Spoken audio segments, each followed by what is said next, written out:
Hello, Rick Miracle here again with another video in the series Freemasonry and Satanism.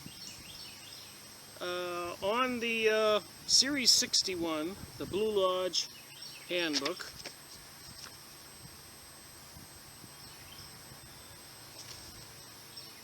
part 6.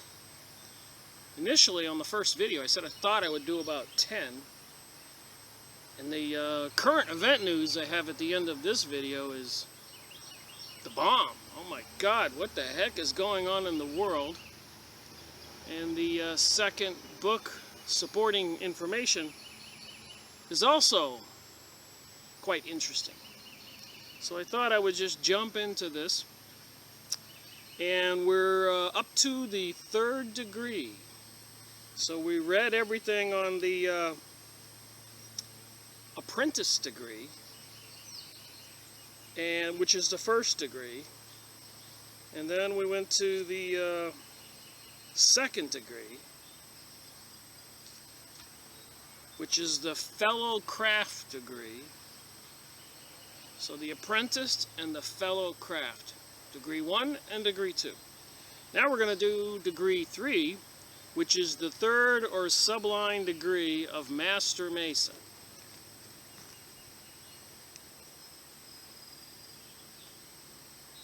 And as you know, I read the highlighted portions. I've already pre-read everything. And it may seem a little bit redundant to the 1st degree and the 2nd degree, but there are some differences, as you will see. And it's important to study this and pay attention, take some notes, because the basis for all the shenanigans going on in the world seems to have a lot to do with these people, like the all-seeing eye on the dollar bill with the rays behind it. And if you look at the eye closely with a magnifying glass, it appears to be a reptilian eye, the snake, the Garden of Eden, and then the Egyptian pyramid below, and then it says New World Order below, and above it says the task is completed or something. If you look up the symbols on the US $1 bill, there's plenty of videos explaining it to you. So, and George Washington was a high-level, high-degree Mason, almost a god now to the Freemasons. They have a statue of him in Washington, D.C., pointing up and pointing down, as above, so below. And if you go look up images of the devil, or on the tarot cards, the devil's pointing up and pointing below. So no matter how we turn on this thing here, wherever we look, we seem to be coming to the conclusion that there is a demonic society, like the Bible says, demon beings in another dimension, cast out angels, whatever you want to call them. Hence, then there's God and Jesus and other good folks out there. So, do we have a cosmic battle going on? It's not so far-fetched as you think when you see what this video is going to entail. So, moving on, Chapter 7, page 154, 3rd or sublime degree of Master Mason. The groundwork of the 3rd or sublime degree of Master Mason is based upon the pretended assassination. Had to get me some water with all this pollen and stuff in my backyard. Humidity, hot.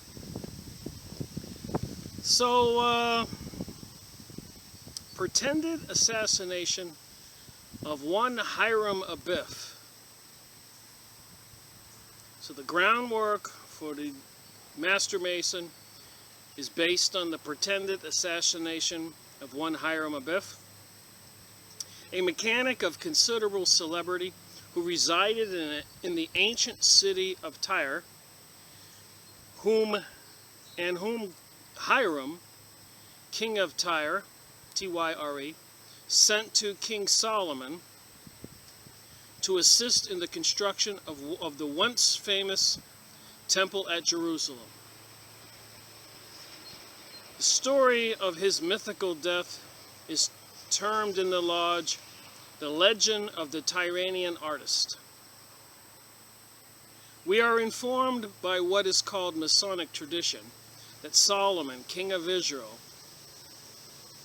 Hiram, king of Tyre, and Hiram Abiff entered into a solemn compact never to communicate the so-called Master's Word until the temple was completed, and then only in the presence of the three, and that in consequence of his fidelity to his trust when attacked immediately before the completion of the temple by three fellow craft ruffians,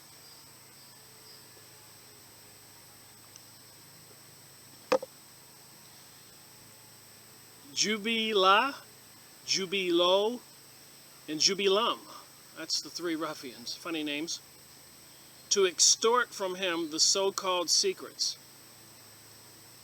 Hiram Abiff was slain, and hence the Master's Word was lost, and the real secrets of Freemasonry lay buried in oblivion, and were unknown to any portion of the human family for a period of 450 years, or until the building of the Second Temple after the Babylonian captivity.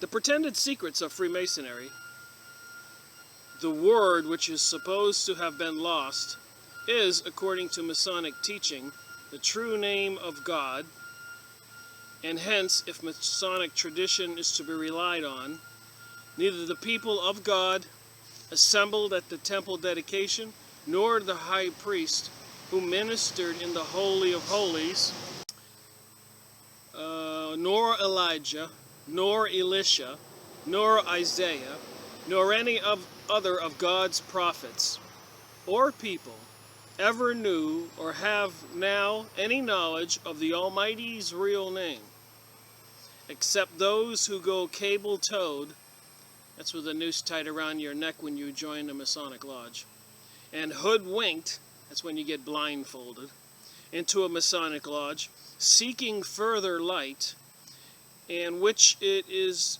to be imparted to them very often by the infidel or rum seller at the rate of from $50 to $100 a piece. So for $50 to $100, you can know the secret name of the Almighty. Right. But this entire story of the assassination of Hiram is a falsehood and a base fabrication, and the foundation being a lie. Surely the superstructure cannot possibly be that upon which any man can rely for salvation, or to which a Christian... Interruptions. So it cannot be the foundation for which any man can rely for salvation, to which a Christian minister can consistently unite himself by extrajudicial oaths and death penalties. In 1 Kings 7:40 we read, "And Hiram made the levers and the shovels and the basins." So Hiram made an end of doing all the work that he made King Solomon for the house of the Lord. Remember, the Luciferian worshippers call Lucifer the Almighty or their God. So when they say we pray to God, it may not be the same God of the Christians. And, even in the Bible where it speaks about God and Jesus sitting on the right-hand side or whatever, there's plenty of information there that there's, in God's world, the spiritual world, this is just me thinking here, there's obviously more than one entity, and people who go to heaven are in that world. Jesus said, "In my Father's house are many mansions."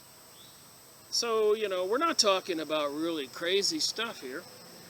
We're saying that we are biological bodies with a spiritual soul. So the real world and reality in the galaxy and the universe is probably closer to the spiritual world than it is to this Earth planet and the biological beings, humans, cats, dogs, cows, bugs, bees, trees, the creation of God, which you see behind me. Just stuff to think about, you know. Which God do we want to believe in? And how should we as human beings think and behave? And as I continue on with this video, you're going to see that is so important to consider the evil nature of some men out there. Beyond belief, what we're going to talk about. But the foundation in this video needs to be a little more understanding in this portion of the third degree Master Mason and what they are taught to believe and is it true or not. And it seems here that this thing with Hiram Abiff being killed by three people called Jubilo, and Jubilum may not be true. So the deceiver, the Luciferian, the devil, Satan, is the deceiver. So when you are being deceived, you need to understand the nature of that, I think. So anyways, and Hiram made the pots and shovels and the basins. And Hiram finished the work that he was to make for King Solomon for the house of the Lord.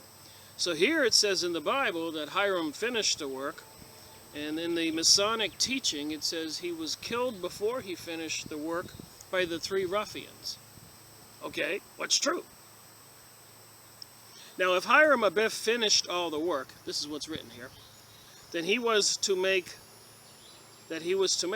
how is it possible that he could have been assassinated before the temple was completed? This degree notwithstanding is glaring inconsistencies and innumerable evidences of its undoubted pagan origin is nevertheless, pagan means many gods, and the first commandment of the Bible, of the two tablets, is there shall be only one God. See, we still have a decision to make, the pagan path or the biblical one God path. I choose the one God, because these pagan people have been doing some very nasty things, all in secret, with the threat of having their throat cut if they tell anybody. That can't be good. Or right. Why? What do they have to hide? Nevertheless, considered as the most important, as it is in reality a very summit of ancient craft masonry.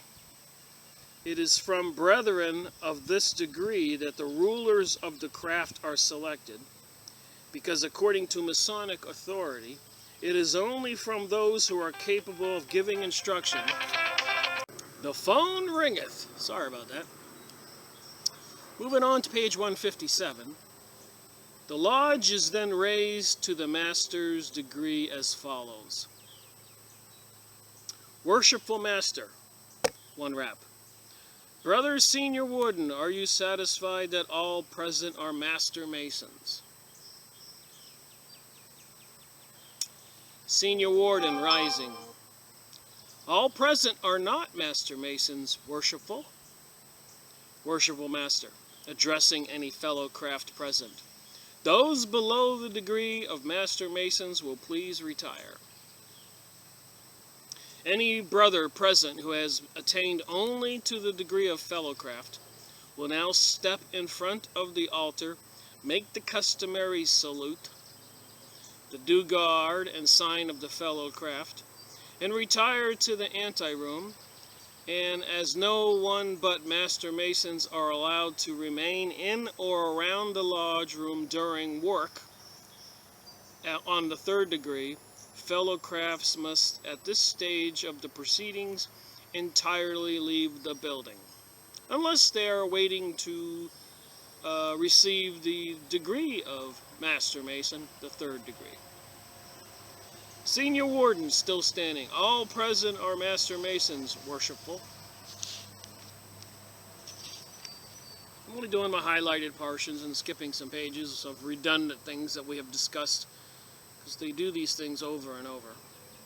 Preparation, page 160. Notice the guy has got a rope around his stomach. His legs are bare. He's blindfolded. Alright, preparation, page 160. He is divested of all his clothing. This is in preparation for the ceremony to receive the Master's Mason's third degree. His coat, his vest, boots, stockings, cravat, whatever that is, collar, and finally his pants being taken off. He is given an old and frequently dirty pair of drawers to put on.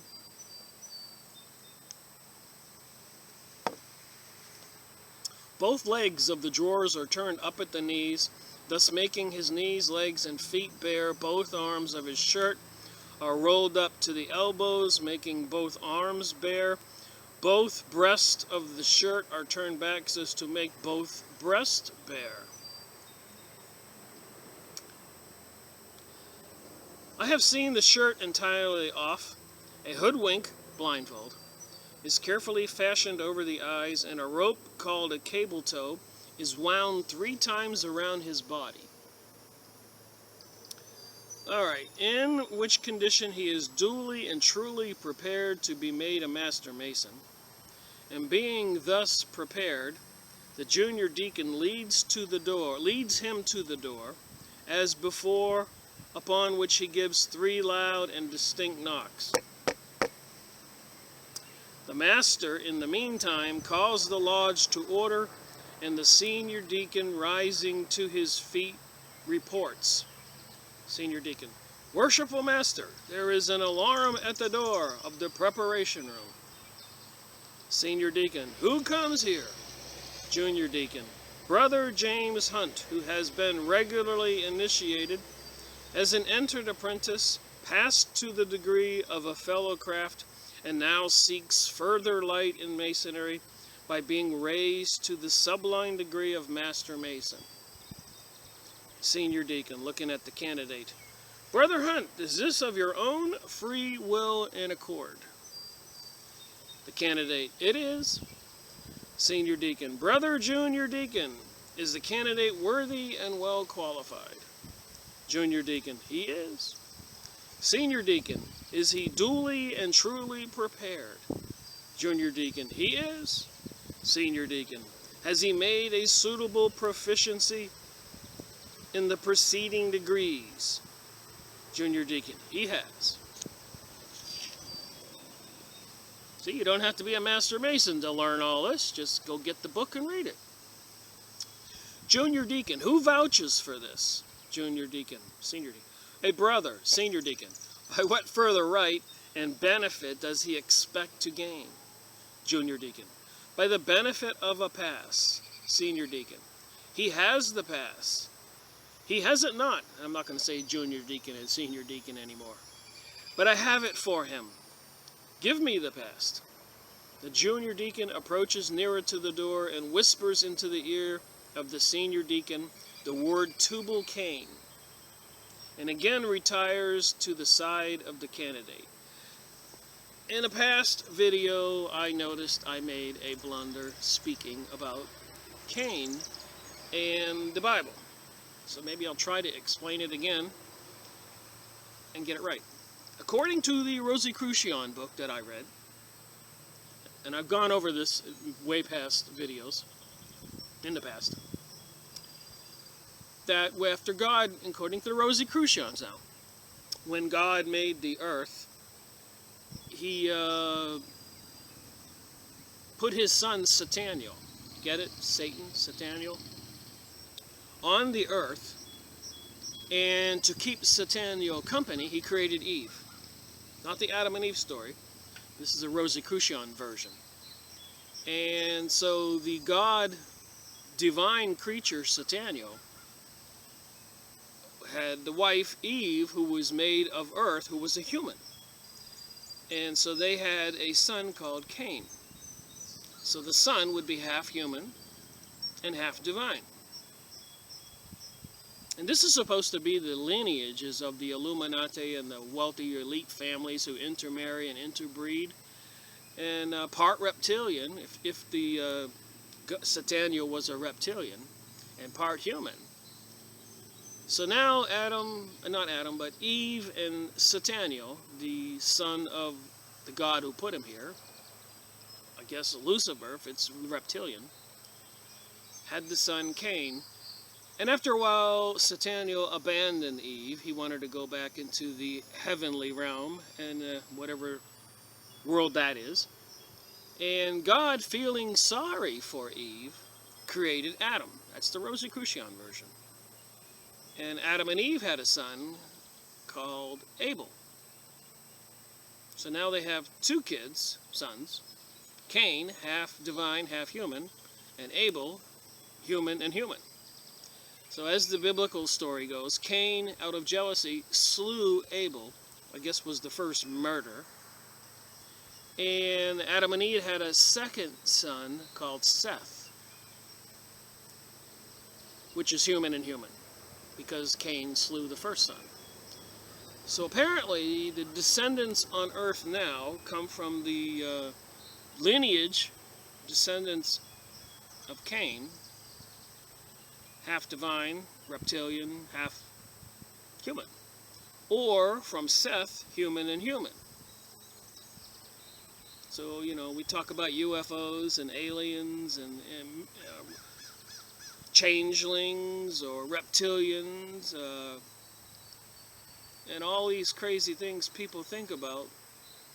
So are there two different types of DNA humans on Earth? And does that explain why the feverish attempt by those in the power of the world right now want a sample of everybody's DNA? And with all the scanning at airports, x-raying people, are they looking to identify these reptilian human DNA people, or even to identify and computerize the humans and humans? For maybe because of the population reduction, they want to eliminate the humans and humans DNA people worldwide. Just a theory of mine. FYI, a little information for you to look up. Buy a Rosicrucian book, read it for yourself, consider the craziness going on in the world, and try to come with some rational reason why they, Georgia USA Guidestones, say they want to kill 90% of the population. And I suppose they have to identify who is human and human and who is human and divine, and they want to keep the human and divine. Is that the case? So anyways, give me the pass, page 162. The junior deacon approaches nearer to the door and whispers into the ear of the senior deacon the word Tubal Cain. And the reason I just told you that long story, because Tubal Cain is a descendant of Cain, the one who slew Abel. Interesting that these people are connected with Tubal Cain. Apparently the half-human, half-divine, alien, interdimensional, demonic, reptilian creature. Anunnaki, I don't know. But we'll continue to pursue the book reviews and maybe find out. The pass is right. You will await with patience until the worshipful master is informed of your request and his answer returned. The senior deacon closes the door and returns to the front of the altar, where he reports as follows. Senior deacon, making due guard of Master Mason. Worshipful Master, the alarm was caused by Brother James Hunt, who has been regularly initiated as the entered apprentice, passed to the degree of fellowcraft, and now seeks further light in Masonry by being raised to the sublime degree of Master Mason. Worshipful Master, Brother Senior Deacon, is this of his own free will and accord? Senior Deacon, it is. Worshipful Master, is the candidate worthy and well qualified? Senior Deacon, he is. Worshipful Master, is he duly and truly prepared? Senior Deacon, he is. Worshipful Master, has he made a suitable proficiency in the preceding degrees? All right, moving on. Senior Deacon to Junior Deacon, is the order of the Worshipful Master, it is the order of the Worshipful Master that the candidate enter this lodge in the name of the Lord and be received in due form. All right, so we have something called a rite of induction.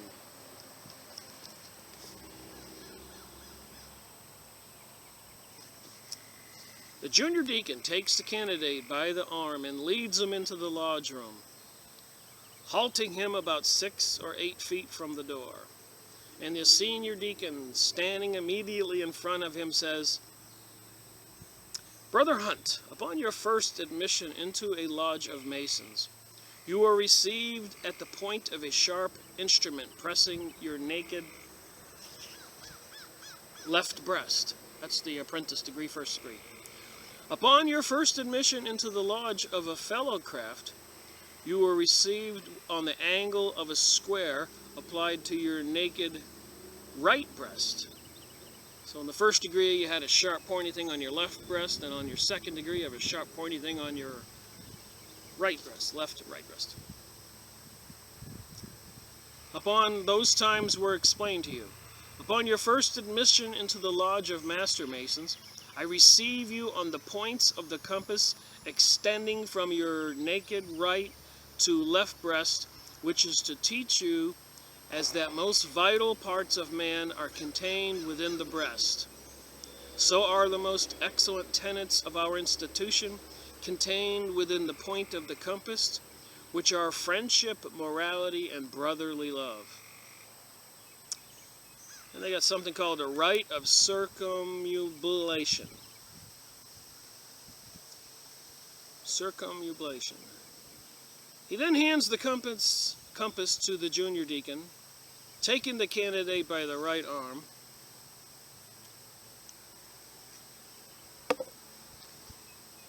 conducts him 3 times around the lodge room, always traveling with the course of the sun. So it takes him around the whole room 3 times. "Remember now thy Creator in the days of thy youth, while the evil days come not, nor the years draw nigh, when thou shalt say, I have no pleasure in them. While the sun or the light or the moon or the stars be not darkened, nor the clouds return after the rain, in the day when the keepers of the house shall tremble, and the strong men shall bow themselves, and the grinders cease because there are few, and those that look out of the windows be darkened, and the doors shall be shut in the streets. When the sound of the grinding is low, he shall raise up at the voice of the bird, and all the daughters of music shall be brought low. Also when they shall be afraid of that which is high, and fears shall be in the way, and the almond tree shall flourish, and the grasshopper shall be a burden, and desire shall fail, because man goeth to his long home, and the mourners go about the streets. Or ever the silver cord be loosened." That was interesting to find that here. Silver cord be loosened. In the New Age material that I have studied and read, apparently all human beings have a silver cord at the top of your head that extends, let's say, up to the sky. Every human being. If you're psychic, you can see it. And if the silver cord was ever severed, you would probably plop over and die. I know, whether you believe it or not, it's not the point. I'm just explaining what they say the silver cord is. So we all have a silver cord which connects us to the heavenly realm and gives people visions or thoughts they hear, and they had a communication thing, almost like a phone cable. But it's a silver invisible cord that if you use the proper equipment, you can see, according to people who can see auras and stuff. And when you die, the silver cord goes away. When your spirit goes off to above or below, if that's the case. And apparently, if you remote view, you know, the military trains remote viewers to leave their bodies and look into the future and look into the past. Very important to know that. Now, we've gone over that in previous books because it involves CERN and apparently a lot of the goings on in the world right now that is very occultic.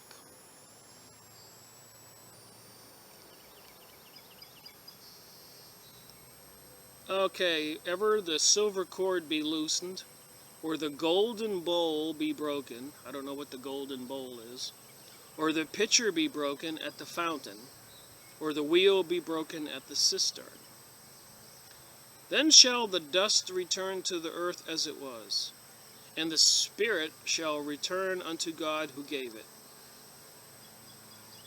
So here it's showing that when the body dies, the spirit returns to God who made it. In the Blue Book, the Freemasonic Handbook. So people out there who don't believe they have a soul or a spirit, even the Luciferian folks, worshippers, know they have a spirit. They believe in God. And they they hate, apparently, adamantly, Jesus. So, the enemy of my enemy is my friend. It's a saying. So if you have an enemy and they have an enemy, then that person should be your friend to battle the enemy. So if all these Satan Luciferian people are tossing babies into burning fire to do rituals for Satanism, and they don't like Jesus and Christianity and God, well, I know who I'm siding with. That would be Jesus, Christianity, and God. Not with the baby burners and the pedophilias and all the other crazy things they're doing in the world today. Alarming information out there on this issue. Occultism, witchcraft, Freemasonic people at the high level, not the dupes at the low level. And that's how I think it works, by the way. They have all these lodges worldwide and they bring in these young men. And they're looking for the ones who will go in the Luciferian direction. And the ones who go in the Christian direction never make it past 3rd or 4th degree. They're not singled out to find out the inside information and rise up to leadership positions like senators and representatives, presidents and all that. Most of the presidents have been high-level Masons.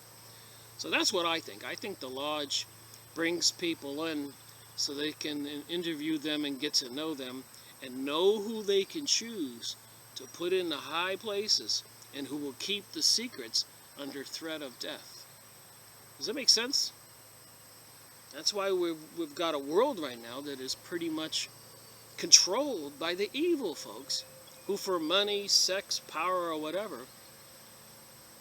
would turn against us citizens in a heartbeat, it seems. And they have. They got the Jade Helm 15 thing going on in the United States right now. Tuesday, May. What is today? 12th? May 12th. 12:30. I usually do my videos at 3 p.m. to 5 or 6. This is, I think, one of the first ones I've done this early in the day. There's just so much information I have to get out there. This reading is so timed, and I'll go back up one sentence just to say it again. Then shall the dust return to the earth as it was, and the spirit shall return unto God who gave it. This reading is so timed that the last words are pronounced just as the candidate is halted in front of the junior warden's station. In some aristocratic lodges, in cities and large towns, where they can afford the luxury of an organ, solemn music is substituted for the reading.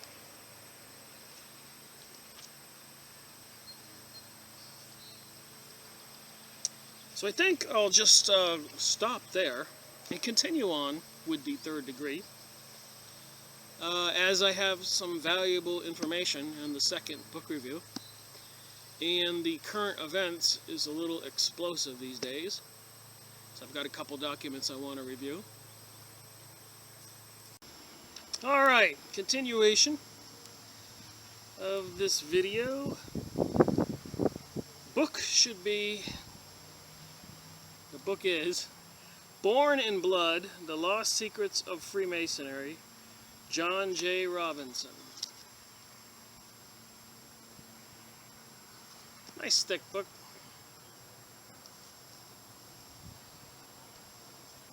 He wrote the other book I did on the Crusades, Dungeons and Dragons and Swords, or Dungeons, Fires and Sword, whatever. Is it in here? Where they, from 1000 to 1300 AD, they had 8 crusades. And from what I can understand from reading the other book as thick as this, the Dungeons and Swords, and the crusades originated with the Vatican and the kings around Europe needing money. Kings have more sons and there's only so much land to distribute. Princes and dukes and knights, and so one way to revive their economic situation was to muster up a military brigades, troops, whatever you want to call them, and off to a crusade towards Jerusalem in the name of Jesus. Along the way, of course, if you look at a map, you got the Mediterranean Sea, so you could go by boat, but you could only take a few people. Many boats could take more people, but the practical way they did it is they marched around through Turkey and Greece, Bosnia,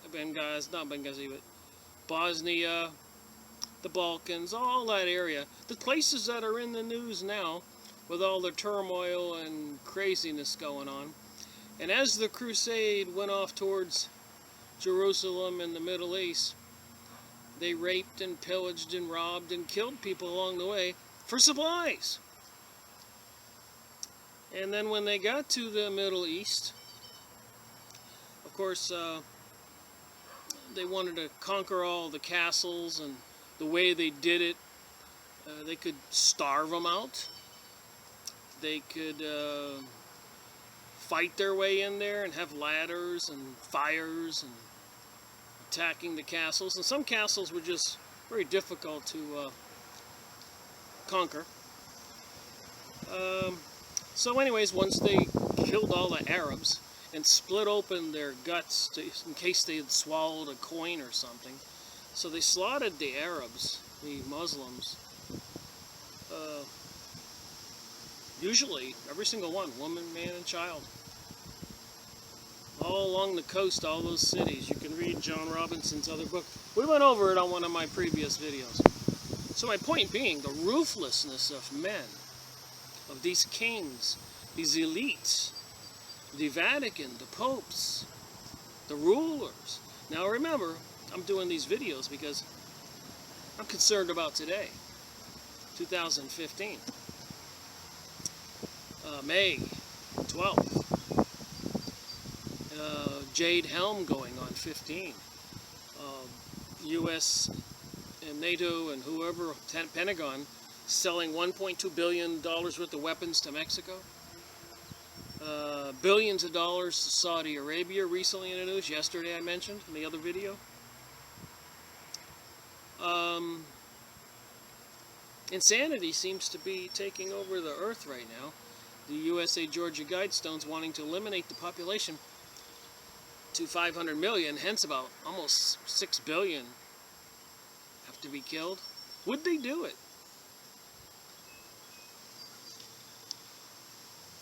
born in blood.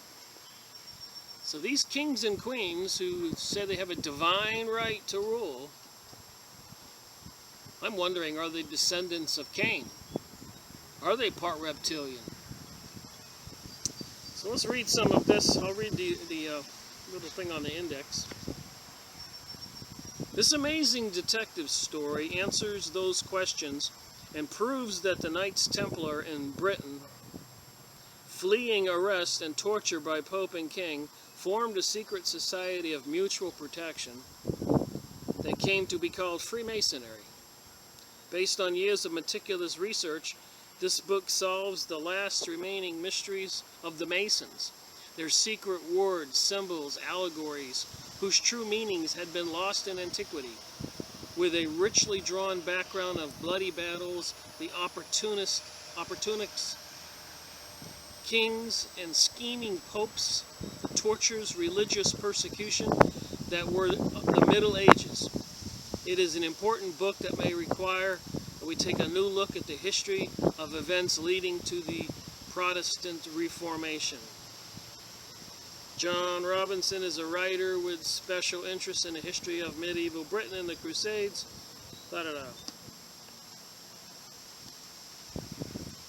So, again, today, Jade Helm, even the tanks reportedly in Live Free or Die state, New Hampshire, is in the news, a video I watched yesterday. And where a lot of people are aware, the government has been buying billions of hollow point bullets. Not for machine guns, we're talking weapons for the police and stuff like that, here in the United States. So one would begin to think that something horrific is about to happen to the people in the United States. But then again, a logical, civilized person today might say, Rick, that's impossible. So that's why I thought I would read from this book what I'm going to read from this book about. To show you and me that the horrific nature of the people who run the show in this world is beyond belief. Spare no known means of torture. Chapter 9.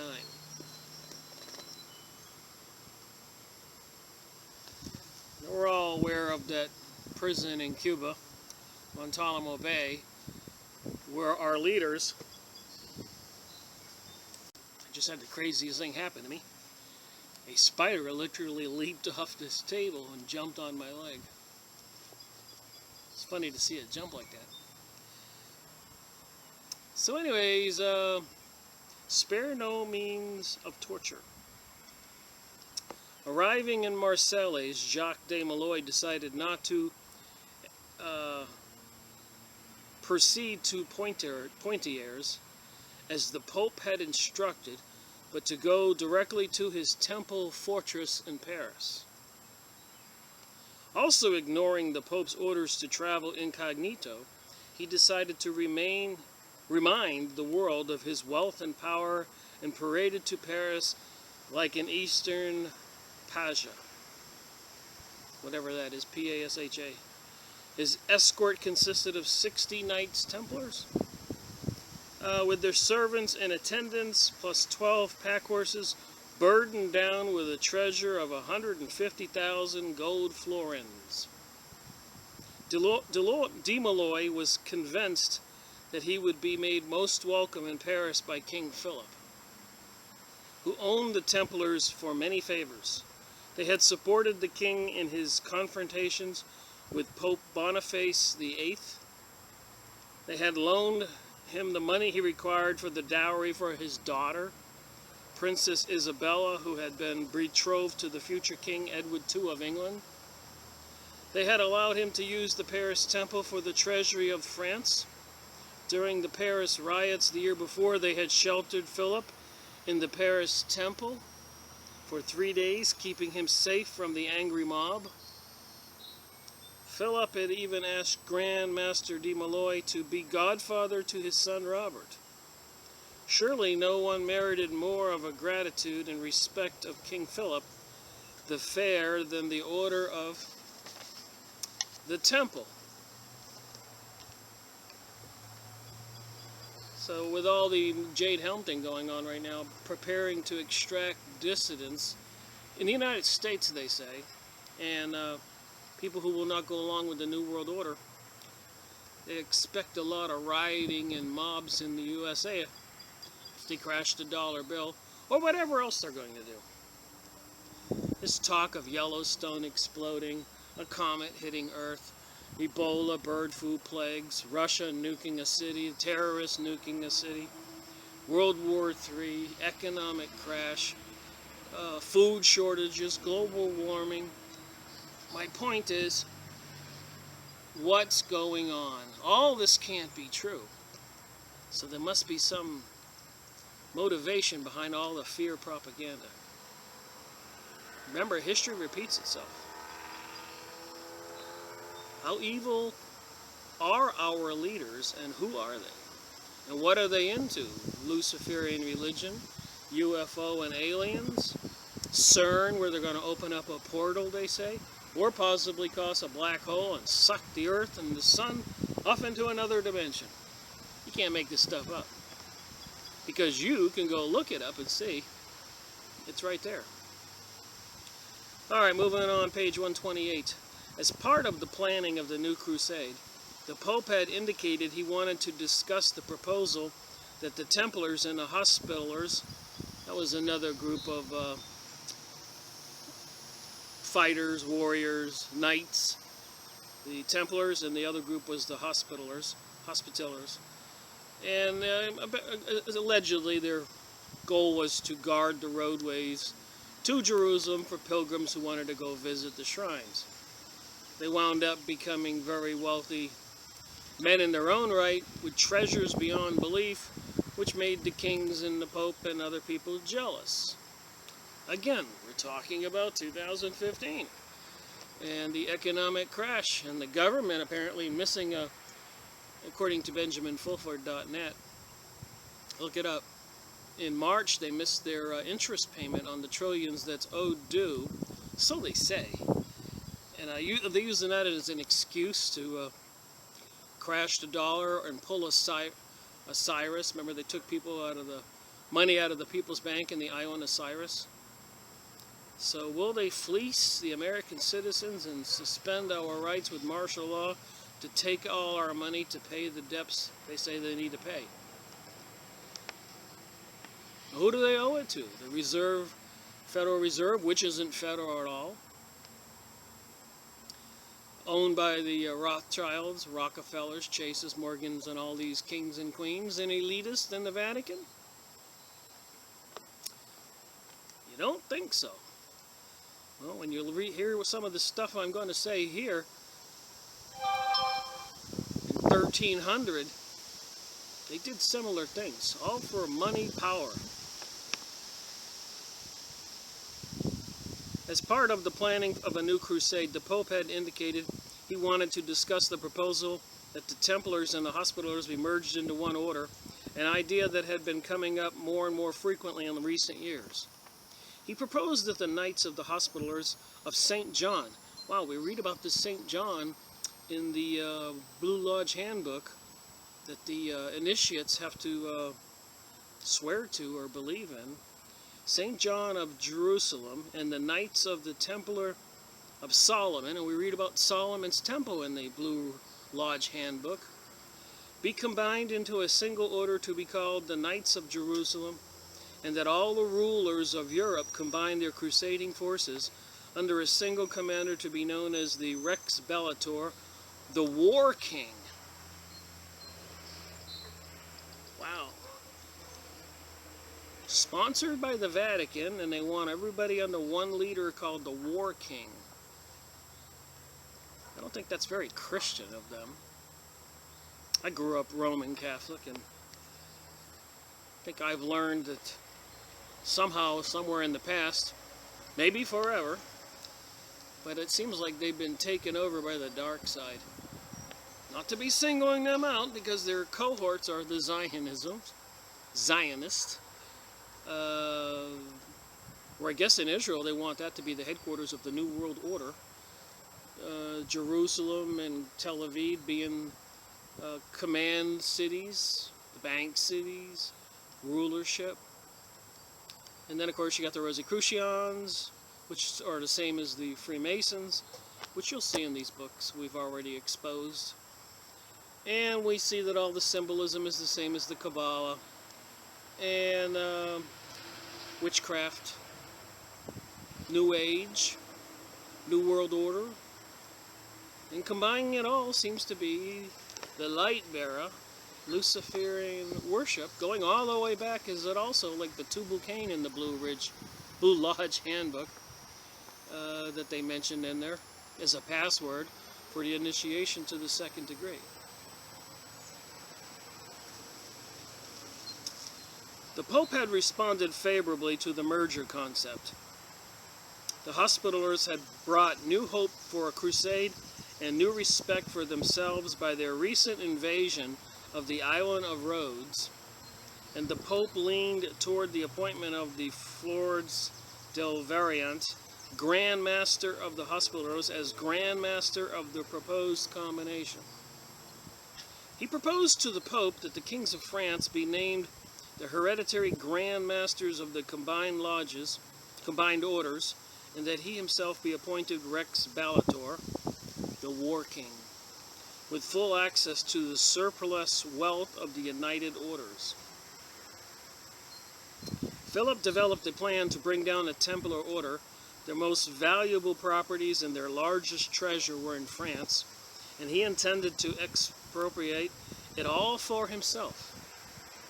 Now remember 1913 when they created the Federal Reserve, Rothschild's Bank of Germany, which is also the Bank of England, second, and then the Federal Reserve would be their third largest bank. And they've been causing at least about 10 different bubbles since 1913, crashing the economy and raping in all the wealth. And then we read in one of my previous videos where Benjamin Netanyahu says they can rape us of our wealth again and again and again, if you remember me reading that in the last video. So they do like to let the people build up their wealth, which they did in the past. You'll find out with the 10 Crusades in 300 years. It's a money-making business, taking down and murdering all the people. The United States, think about it. They can kill off the people with some fake Ebola bird flu. They got all this land and houses and cities and roads and highways to sell to the wealthy and the elite from India and China and all over the world. Would they do it? What an insane idea.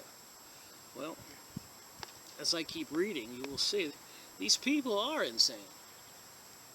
Philip developed a plan to bring down the Temple Order. Their most valuable properties and their largest treasure were in France, and he intended to expropriate it all for himself. As an added bonus, he should thus be rid of his substantial debts to the Templars. So if they do crash the economy and then go into bankrupt the USA, then I guess the USA will not owe the trillions to the people who control the USA. So they owe the trillions to themselves, but they're saying the people are security for that money. And what people don't know, that the United States is a huge corporation. In international law, they have certain rules and laws they can follow, and take everything from the people for this, who were used as security for all the money that was borrowed to build the United States empire, controlled by the Rothschilds, Rockefellers, Chases, Morgans, and a bunch of other names, called the Illuminati, i.e. top-level Freemasons, Rosicrucians, Zionists, the Vatican, and more. Bilderberger groups. I keep saying this. Bohemian Grove in California, where Alex Jones snuck in. They have all the symbols to show you that this stuff is all related.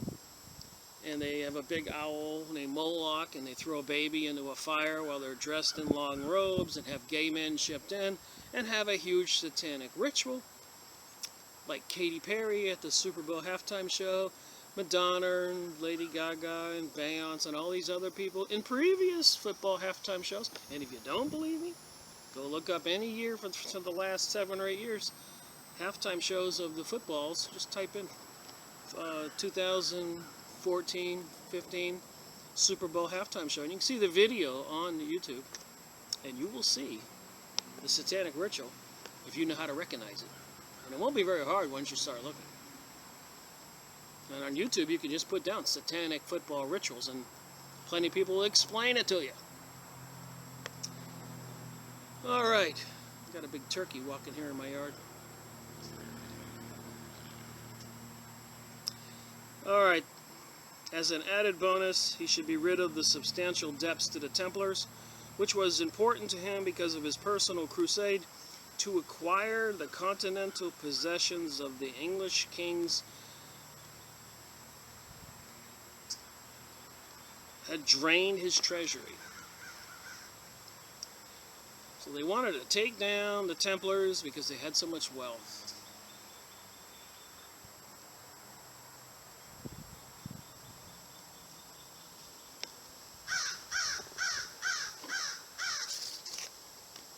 I'm going to turn my camera around and show you something, if you can see it.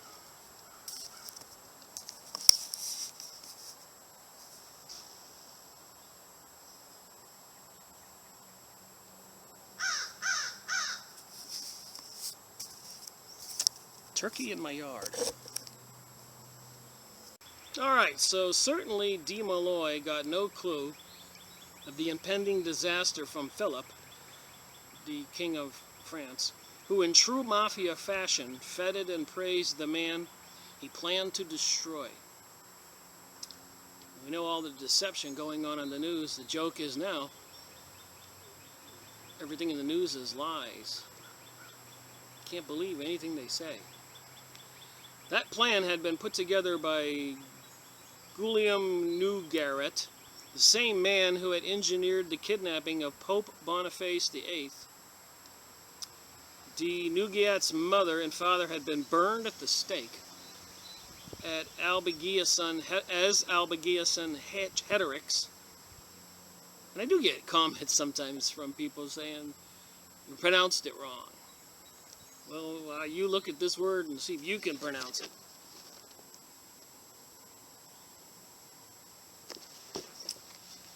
Alright, Heterix. These were people living in South France. So if they wanted to destroy you and you didn't comply with their rule, or what the Pope said, you were declared a heretic, and they burned you at the stake. And now you got truck drivers, to 2015 and 2014 and earlier, videos on YouTube who say they have delivered semi-tractor trail loads of guillotines to military bases and FEMA camps, places like that. You just wonder what kind of hell is in our future. If people could do this in the past, what can they do in the future? Will they do it again? Look at the murder and mayhem in the Middle East. Helicopters and machine guns just murdering the smithereens out of the poor Arabs. In the news yesterday, they said something about Assad's, of Syria, the president, Assad's last battle. So while they're causing this Jade Helm and all this craziness in the USA, which maybe is a huge, gigantic distraction, they are continuing forward to crush Assad and the countries in the Middle East. That's what they do. You got to have a huge distraction so you're not watching the murder and mayhem. Okay, he overlooked no opportunity to get back at the Roman Church. So Nougaret was working for the King of France, and the Pope and Vatican had burnt his mother and father at the stake. So he was working for the French king. So he overlooked no opportunity to get back at the Roman Church. In preparation for his attack on the Templars, de Nougaret had planted 12 of his own men as spies in various commanderies of the order. And these days now, as we all know, they got computers, supercomputers, monitoring us people. And they know every book we buy, every gun we buy, everybody we contact and talk to, every video you watch, everything you say on your cell phone. So if they have this new world order, they have their spy supercomputers. Alright, page 190 to 129, moving on. He recommended that the definitive plans for the invasion of Palestine be kept totally secret and not even committed to writing. So they've been, 300 years from 1000 to 1300. 8 crusades. They would go over there and pillage and rob along the way, the northern continental connection. You can look on a map and see where they went through. And then down into Israel and all the cities along the coast, Jerusalem and all that stuff. Killing everybody, and then they would be there for 30 or 40 years and get lax. And some leader would rise up in the Arab countries.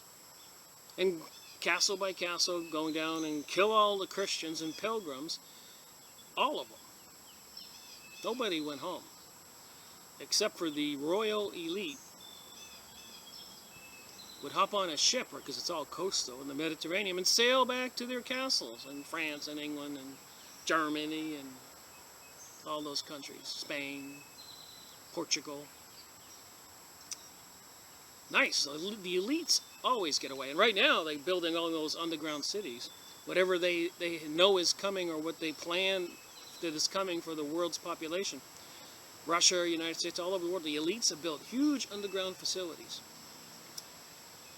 This makes you wonder if they're human, if they're not some kind of DNA alien type races of people who know things that we don't know and use the population on the planet Earth for their financial gain and entertainment and amusement, which seems to be torturing people, raping children and women and men these days, and creating fear and gaining their wealth from.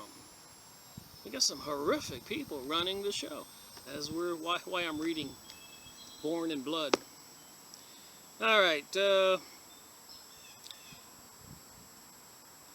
All the while, the Grand Master was asserting his confidence in himself and the Temple Order. The plan to bring them down was in work. As part of the plan, a former Templar knight who had risen to the post of prior of a Templar preceptory in France, before being expelled from the order, had been recruited as an ingenious bit of play acting. They do that now, Sandy Hook, Boston bombing. Go look on the internet, 911, inside jobs. An ingenious bit of play acting, it says here. Sandy Hook, all fake, Boston bombing. They were doing exercises, police exercises, pretend bombing at the same time. They were doing pretend with Dick Cheney in charge of flying planes into buildings during 911. History is repeating itself. The former Templar confessed to blasphemous and repugnant practices he claimed to have witnessed within the Templar Order. The shocking confession was used to prepare the list of items on which the Templar prisoners was subsequently put to the question by the torturers of the Inquisition. New members, he said, as a part of the initiation rituals, were required to spit or trample on the cross. Templars were required to put their order and its wealth ahead of any other principle, temporal or religious. Any member suspected of revealing the secrets of the order was secretly murdered. Isn't that what it says here when we read in the Blue Lodge handbook? Any member was murdered, okay. They kept secret contact with Muslims. They permitted and encouraged homosexuality activity among members. Remember, these are the accusations. They were accused of these things. Not that they necessarily did these things, but the Pope and the kings had to get somebody to say they did so they could get the warrants to arrest all the Templars. They worshipped idols, usually in the form of a head or a cat. Alright, so these two prisoners are in prison. One prisoner admitted that all this was true. The other prisoner in the king's prison said, "Let me talk to the king. I found out some stuff." And he told the king, who passed it on to the Pope, that this one ex-Templar had testified that, or admitted all these things were true. Both prisoners were then rewarded and sent on their way. D. Nogaret had much to do. The logistics of obtaining chains for 15,000 men, arranging for their imprisonment, would be difficult enough in public view, but the problems were multiplied by the need for total secrecy. So now we got Jade Helm, where they're practicing the exercise of extracting dissidents, so they say. And even one guy, military guy, came forward on a YouTube, said the train cars have shackles in them in Texas for the Jade Helm thing. True or not, you can go watch the video. Just reading some of these things remind me of these things going on today. That secrecy was important because the plan was to arrest every Templar in France at the very same time. So I could just change that and said secrecy is important because they plan on arresting every Christian and other person who might not go along with the New World Order, which is probably all documented in supercomputers by what people read, say, and do. So if you don't want to wind up having your head chopped off and go to a FEMA camp in a prison, tell them you'll worship Lucifer and be gay and rob other people and take the mark of the beast chip, and you're home free. Just saying. Gotta have a little humor in my otherwise sad investigation to what's going on in reality. Because people tell me, they go, I don't know what to believe, you know. So that's why I read from books and show you stuff.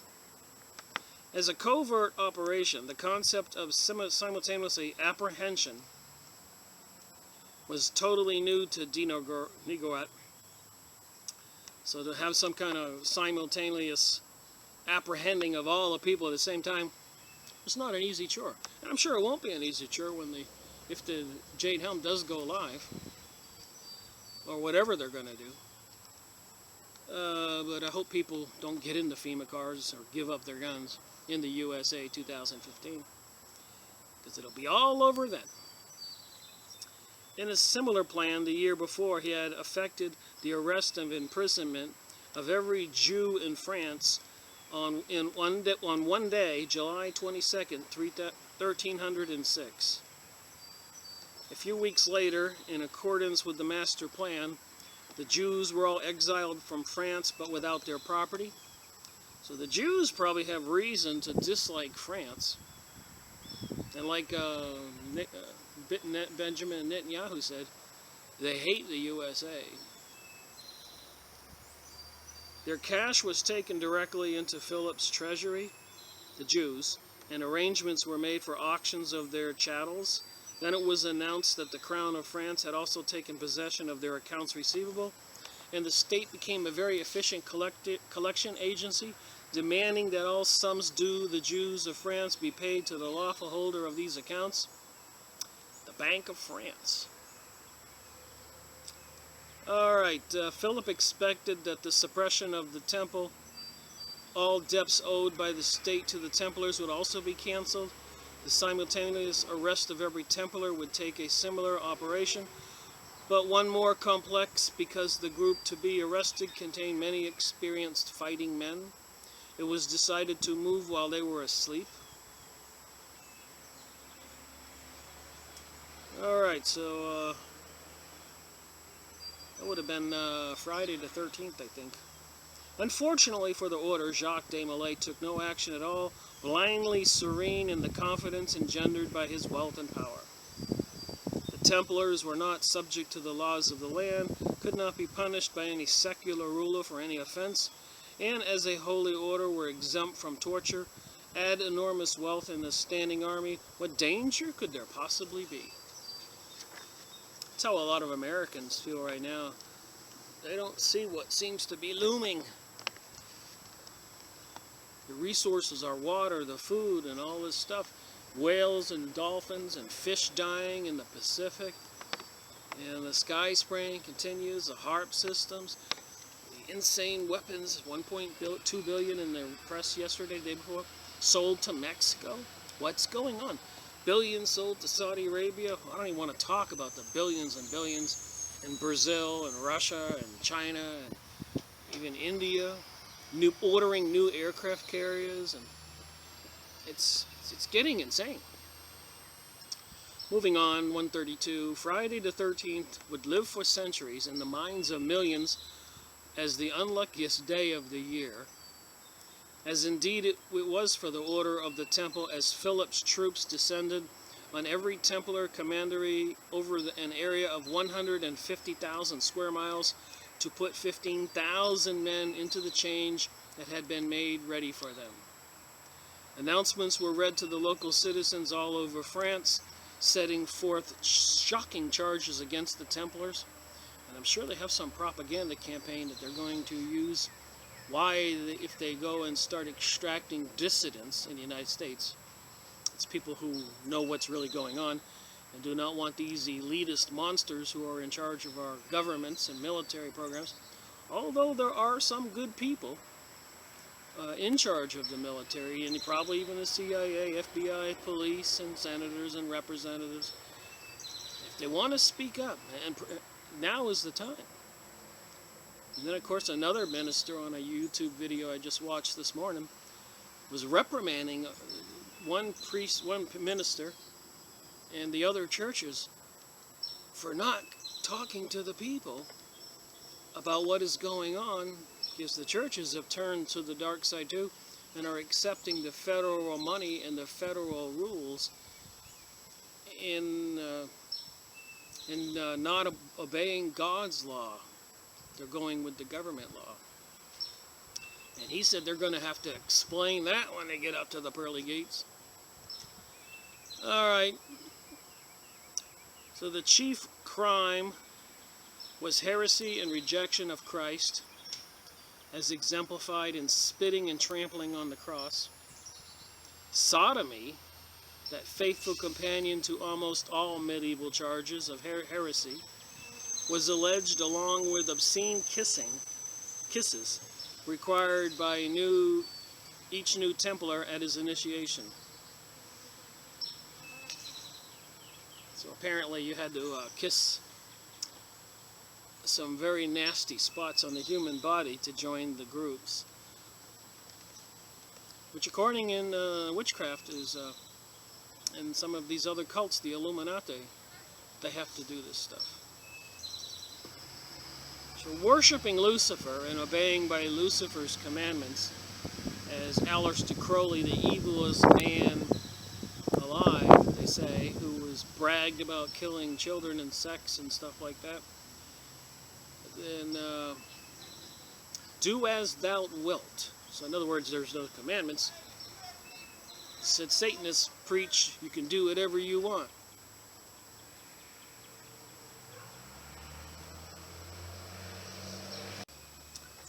So apparently the Pope wanted to merge the Templars and the Hospitallers, the two different organizations of knights, and Philip wanted to destroy the Templars to get all their wealth. So what did Philip do to defy the Pope? Philip's reaction to the papal directive was to launch a propaganda campaign against Clement V to the people of France. And again, I'm reminded of the propaganda campaigns to the people of the United States and the world right now going on. Global warming, as the Secretary of the United Nations says, wasn't really about global warming. It was about crushing capitalism. And I thought about that. So how will socialism work? So you're a farmer. Capitalism, if you grow a field of watermelons, for example, during the season, and load them up in your pickup truck and go sell them and make some money, $10,000, whatever, and you can keep your money, buy groceries, pay your bills.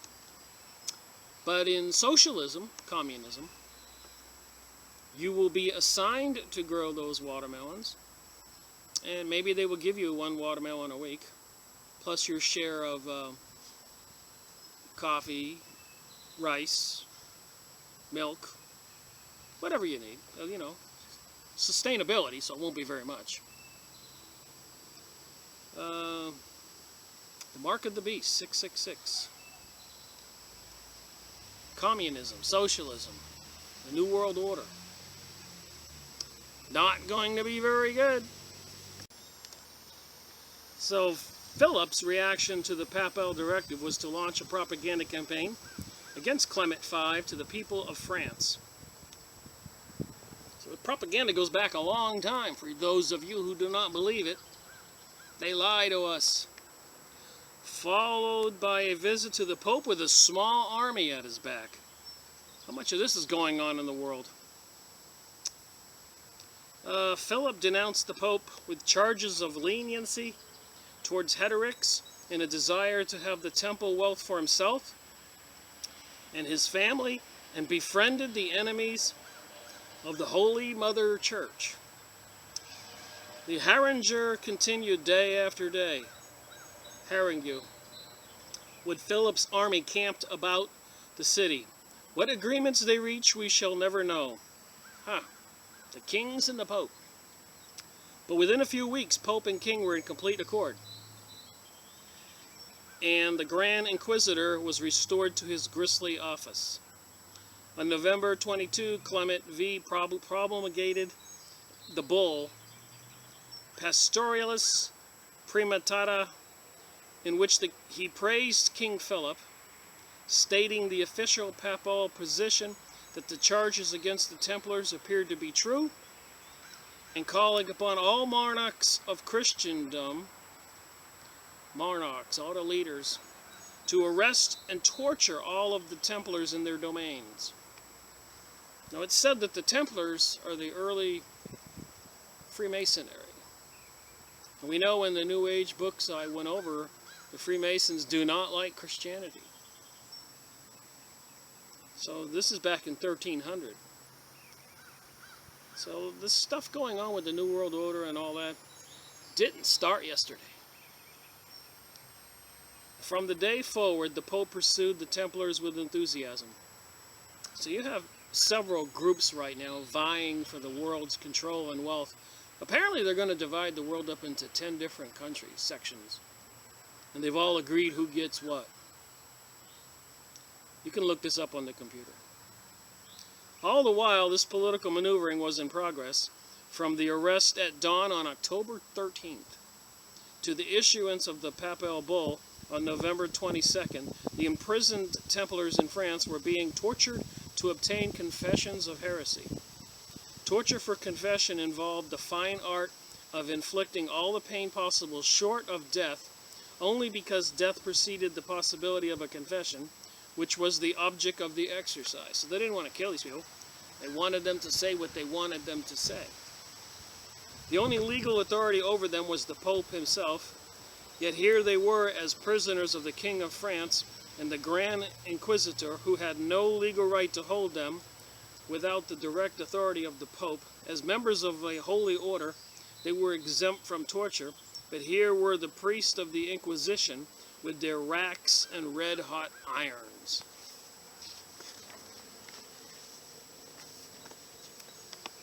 As a temporary punishment, the neck ring might be fastened higher for some hours.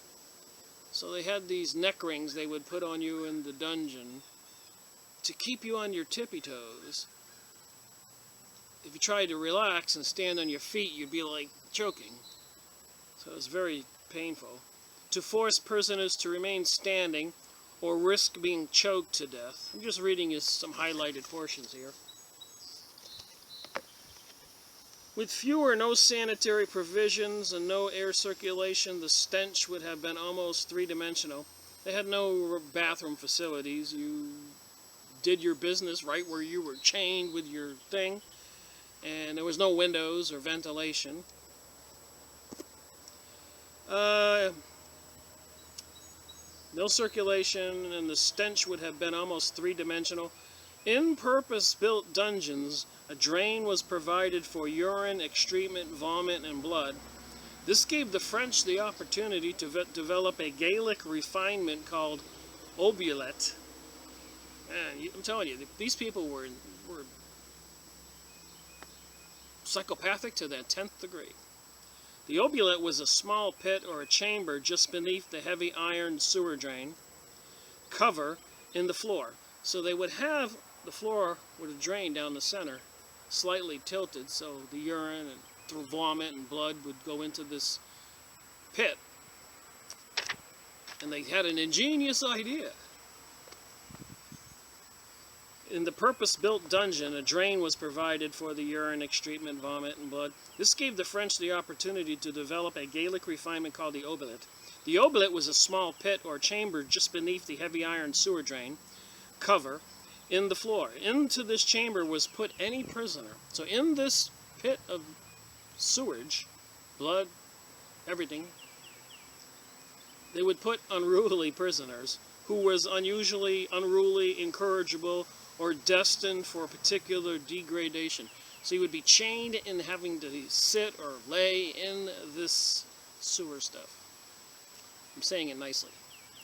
With a cell too small and too deep to lie in, the wretched man had to sit or kneel in a half-full drain pit, which was constantly replenished by the filth of his fellow prisoners.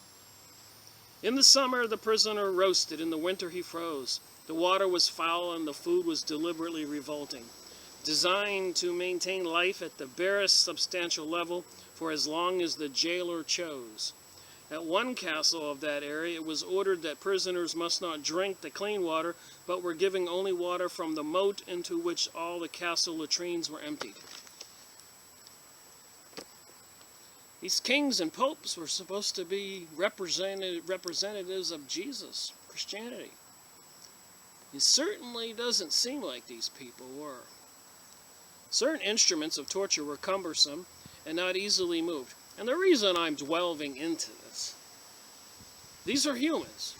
The human DNA and race hasn't changed from 1300 till 2015.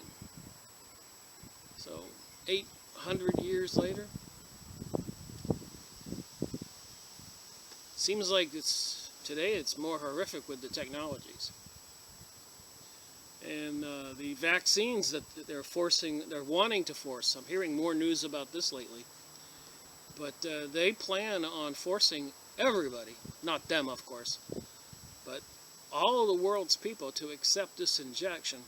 And I suspect it might lead to a slow, horrible death.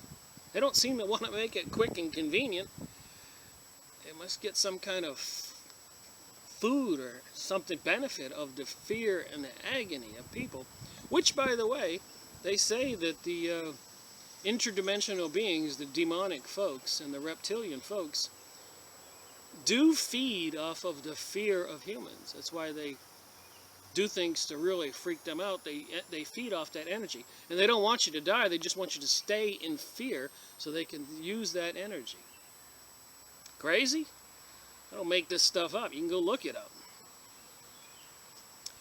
Alright, certain instruments of torture were cumbersome and not easily moved, such as the rack and the wheel, but others were easily carried to any chamber, so that the agony inflicted upon the sufferer, being questioned, would not be lost to the audience of his fellow prisoners. Frequently witnessing the suffering and screams of others while awaiting his own turn was sufficient to induce a strong man to break down and confess to anything his tormentors chose to suggest. So what will they do in the USA if they do have this New World Order revolution brought upon people? And will they torture and kill and a lot of people as an example, so the other people will be in fear and comply with the New World Order? Just said, and I'm reading this book here, I just see a lot of things that are going on today. It's concerning. World War I, World War II are concerning. And the books I've read and shown you, and other people have videos, and you know, those were inside jobs like 911. They were orchestrated. There was purposes by some of these people towards a New World Order. As Albert Pike wrote, a Freemason, the leader of the Freemasons, who wrote Morals and Dogma, that 3 world wars would be needed to secure the New World Order. So all of what I'm reading here is relevant and concerning, and shows that these entities that, I don't want to call them human, that run our world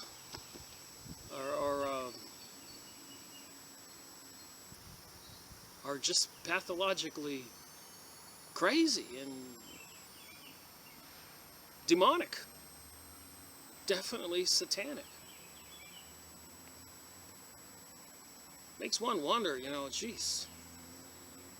And no wonder they don't like Christianity, and they don't want to, they're trying to make it illegal, causing all kinds of situations.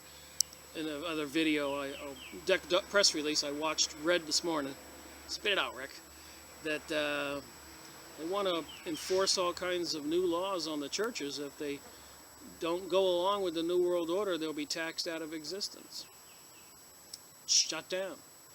This must have placed a strain on the number of complex instruments of torture available, so that some improvisations were called for, the simplest of which were charcoal fires and hot irons. Since friars and priests were generally forbidden to spill blood, a number of the devices had been developed to enable them to convey exquisite agony without breaking the skin. How nice of them. The hot iron might be applied anywhere to the body, including the genitals, and sometimes was used in the form of pincers to nip away pieces of flesh with red-hot jaws, automatically sealing and cauterizing the wounds. A number of the Templars were bound horizontally with their lower legs fastened to an iron frame and their feet well oiled. Then a charcoal fire was brought to bear. Some had their feet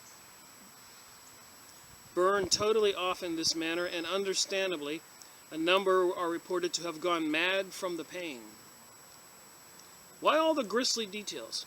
Because to understand the elaborate steps that were taken in Britain for men to run and hide, to form new opinions and beliefs about God and about the papacy, that had unleashed upon them the hatred and persecution of the church, requires a thorough understanding of the level of terror and anger that drove the fugitives.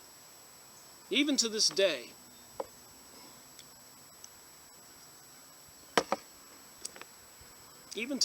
there is little proof that fear of punishment actually prevents crime, but it is quite certain that fear of punishment motivates men to take almost any action to avoid being caught. That's another thing I thought about. If they do have this jade helm and start apprehending dissidents, people who won't go along with the New World Order, people on their red list on their computers, even George Bush said that out of chaos and anarchy will come the New World Order. They're trying to cause the chaos and anarchy. They are causing the chaos and anarchy. The Baltimore riots, Ferguson, Florida, all over, all kinds of things. They're increasing the poverty, the homelessness, the people going broke. They're going to bring people to that level where they do desperate things, and they're doing it. Alright, it has been ordered by the Pope that no known means of torture was to be spared in questioning the Templars. Remember, all this was to get the Templars gold and money and power. The charges to which the Templars were asked to confess were profuse and included several that frequently showed up in allegations of heresy and witchcraft. For centuries to come, the Templars were asked to admit that initiates were required to deny God, Christ, and the Virgin Mary. We noted that the initiates of the Blue Lodge handbooks don't mention Jesus or Virgin Mary, and that they were required to bestow the osculum infame, the kiss of shame, on the prior by kissing him on the mouth, navel, penis, buttocks, and that they worshipped idols, and that in the secret ceremonies they were required to urinate and trample on the cross, but that they did not consecrate the host, and that the order was not permitted but encouraged homosexuality practices among its members. And we know right now, out of the United Nations and all the state governments and all these satanic leaders of the government, they are encouraging homosexuality. We know that. And we can almost know from the symbolism they use, like jade helm with the swords, and the shoe, and the controlling the human domain. There's something very sick going on with what's going on in the world right now.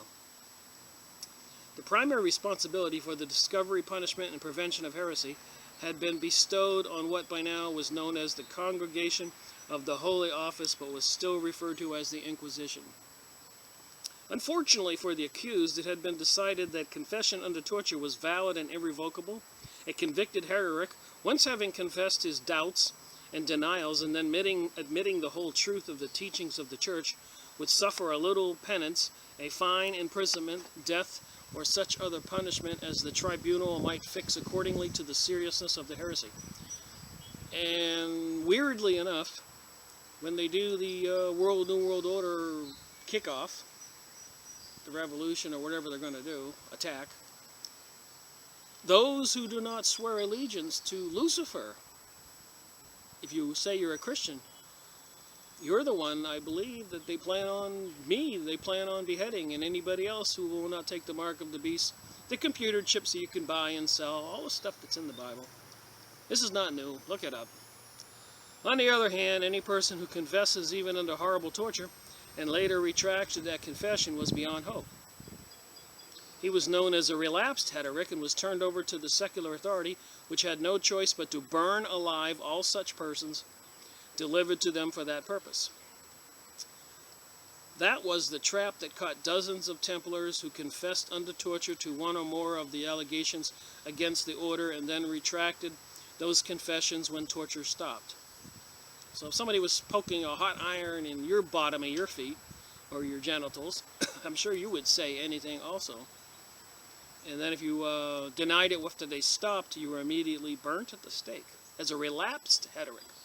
56 of them were publicly burned alive as relapsed heretics on a single day in Paris.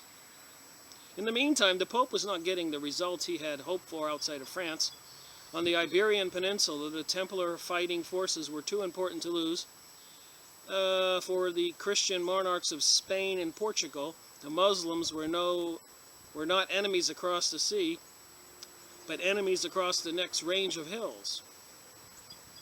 I always never thought of that. Look at the map of Europe, and Spain borders the water, and right across the water is, of course, Tunisia and all the Arab countries. The bishops of Aragon announced that their inquiries had found the Templars innocent of the charges against them, and Castile, the Archbishop of Compostela, announced the same finding. In Portugal, the king went further. Not only were the Templars found to be free of guilt, but they and their property were converted into a new order called the Knights of Christ, reporting to the king rather than the Pope as their supreme head. In Germany, the local Templars managed on their own.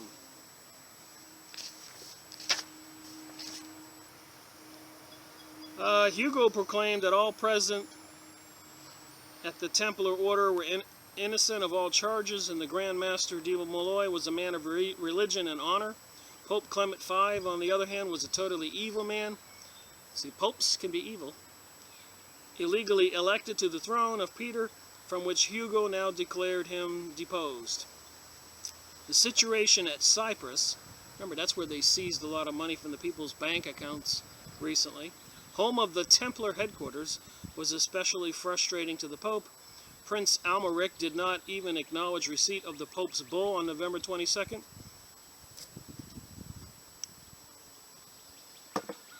Until the following May, when the Templars were subsequently tried, where they were found to be completely innocent. In anger, the Pope dispatched 2 inquisitors to Cyprus to stage a retrial. Only after his orders for torture to the Templars for confessions and heresy had been carried out. Alright, if necessary, because of the number involved, the inquisitors were given authority to call on the Dominicans and the Franciscans on the island to help with that torture. In Britain, resistance to the papal orders was strong. As treasurer, Philip was again frustrated, King of France, as much of the wealth he expected to take from the Templars' commanderies was gone. Gone too were the entire fleet of the Templars and its navy base at La Rochelle, and no historical records exist of the fate of even one of the 18 ships that were supposed to be there. 2 Templars confessed to worshipping a bearded idol, apparently the head which was called Baphomet the Devil. The Pope wanted the legitimacy and support of the Ecumenical Council. He had even formally invited any member of the Templar Order to appear in their own defense, apparently on the assumption that none would dare to be present. When 9 Templars did show up, so the Pope was going to have a hearing, just before the opening of the council, saying that they had come to be present as a defense, the Pope promptly had them arrested. Deception. Philip of France would not tolerate. In March 1312, the king wrote to the council demanding that the Templar Order be suppressed and that all of its rights, privileges, and wealth be transferred to the new military order. He hammered home his suggestion by showing up at Vienna a few days later, on March 20th, with a strong military escort. Philip's ambition, as expressed to the council, was a new military order to be headed up by himself and one of his sons, with complete access to the wealth property of the present orders. I remember George Bush Sr. crying on when he was doing a speech one day, that Jeb Bush would never be president because people hated George Bush Jr. so much. And now it looks like they're going to give us Jeb Bush as president. These people have no concept of the reality that we have as citizens. They don't take our opinion or thought into consideration on anything. They laugh, probably. The Pope prevailed in his own way. On April 3rd, 1312, he proclamated the papal bill Vox in Excelsis, which disbanded the Templar Order without actually proclaiming it guilty of the charges brought against it. Almost done here. Just wanted to read this. My point is we got some strange, insane people running our world back then and now. And this is where the Freemasons came from, so they certainly should have hatred towards the church, which I believe has now been taken over by the Masonic Illuminati people. So, you know, here it's painting the Templars as victims, but they did come into the greatest wealth of the world, which is a questionable issue. Another problem was that quite a few, and remember, this author says this is how some of the Freemasons evolved. Another problem is that quite a few of the Templar properties had been donated to the order with various bonds and agreements under the prevailing feudal system. Many of the original owners simply seized back the properties on the basis of their gifts were not transferable. So are we still living in a feudal system, and we got these elite families feuding with each other, and we people are all being duped, and our security and collateral for their goings-on and fodder for their wars to die? This meant many a battle for the Hospitallers, but they did succeed over the next decade in enforcing the Pope's desire to acquire the bulk of the Templar holdings. From the standpoint of the Church was to create a combined order that could more effectively support the next crusade, but that crusade, although authorized and encouraged by the Council of Vienna, never got off the ground. This was 1307. The last crusade was probably a few years earlier, the 8th one. They never had a 9th one. Well, we could say that they're having one now, and since then they've probably invaded the Middle East many times and absconded with a lot of the wealth. I know one video I watched, that when they attacked Iraq, shock and awe and all that, after 9/11, the first place they went was right to the museums after those artifacts. And then we'll talk about that, but there's something bigger going on in the world. Anyways, no provisions were made for those Templars who had been caught. They were still subject to arrest if found, a necessary precaution, because they had reached the council that as many as 1,500, word had reached the council that as many as 1,500 Templars and sympathizers were hiding in the area around Lyons, planning some sort of revenge. You think? So if they don't like Christians, they're blaming the Pope and all the other Christians. To put to rest all thoughts of rumors that the Templars were not actually guilty, but rather had been victims of greed-oriented persecution it was decided to have the order's Grand Master make his confession before the world. So after they had done all this, they wanted the church, wanted the public to know that they did the right thing.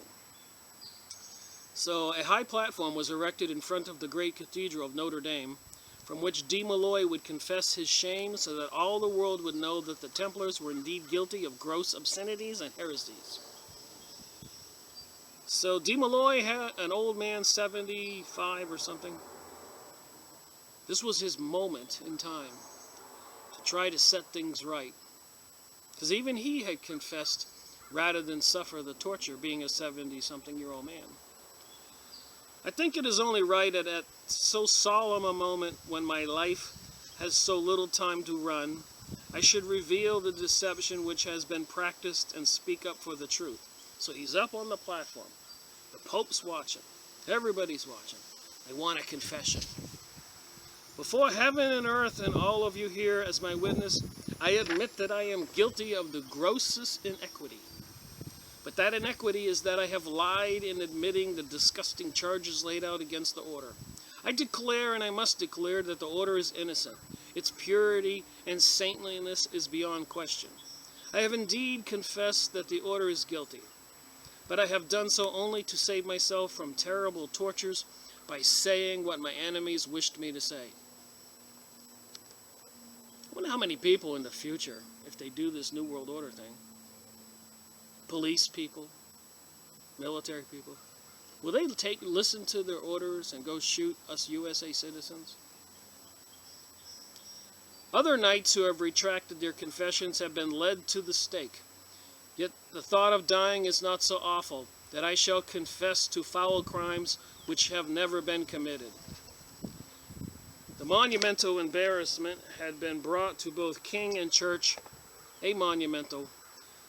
to church, assured that there would be no backing off from the rule that relapsed heretics would be burned alive, and the prospect of their causing additional embarrassment assured that their deaths would not be put off 1 hour longer than necessary.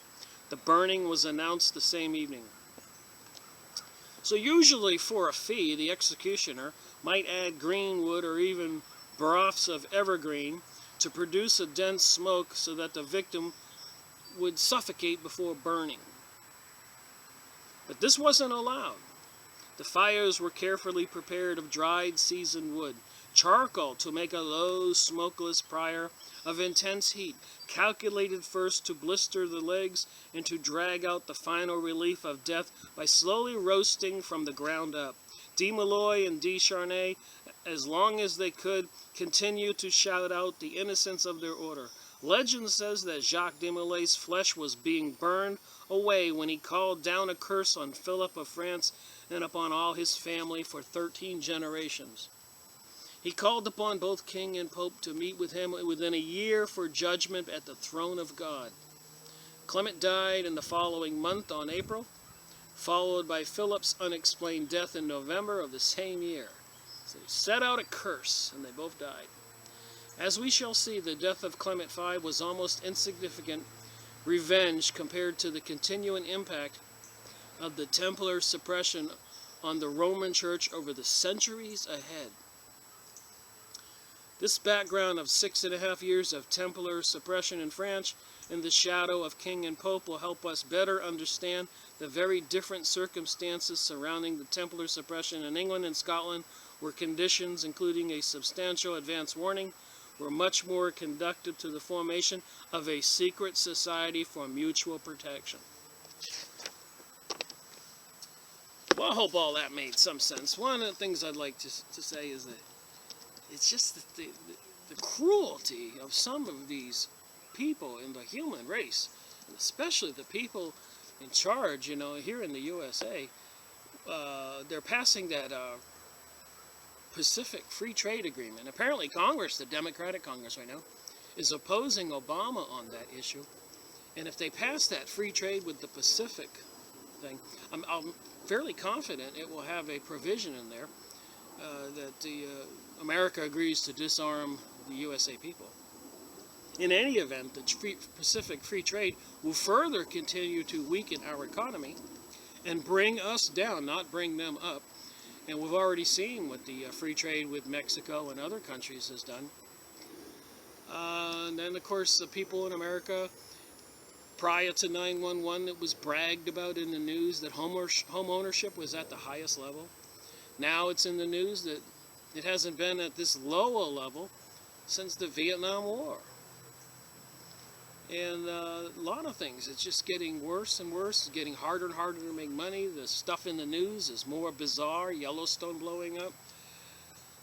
Planetary bodies incoming. Armageddon, World War III, Ebola. I could go on and on and on. You think any of this stuff is good for business? And sky spraying, ruining the fields, the crops, the birds, the bees, the water, people's health. Mandatory vaccinations for God knows whatever reason. Born in blood. And I think it was 1776. So this was 1300. So 1776 would have been 400 years later, since this stuff, is when Adam Weishaupt, under the, who was working for, with Rothschilds, the Bank of Germany, the powerful elite family, who had control of the courier services, so he could look in the mail and see what the kings and queens and all the leaders of corporate entities were saying, and spy on them and use it for money and personal gain. But Adam Weishaupt in 1776, 400 years after this, conspired to take all the Masonic lodges around the world and turn it into one gigantic organization of the New Age, occult, magic, Kabbalah, Zionism, secret mystery schools, as Bill Cooper would say, William Cooper. Many videos on the internet, go look up William Cooper, the author of Behold the Pale Horse. So 1776, the same year the United States was formed by George Washington and those crews who were all high-level Masonic people. A lot of things to know. Okay, I've got a couple current event issues I'd like to discuss, documents I got off the internet. One of them is the Jade Helm thing I keep talking about. Apparently, here's an update. The U.S. Army ATEC command vehicle at Texas Walmart, government tags on truck. Jade Helm reports confirm massive buildup to something bad, they're about to drop the hammer. By Stephen Stanford. Please look this stuff up, don't believe me. Do your research.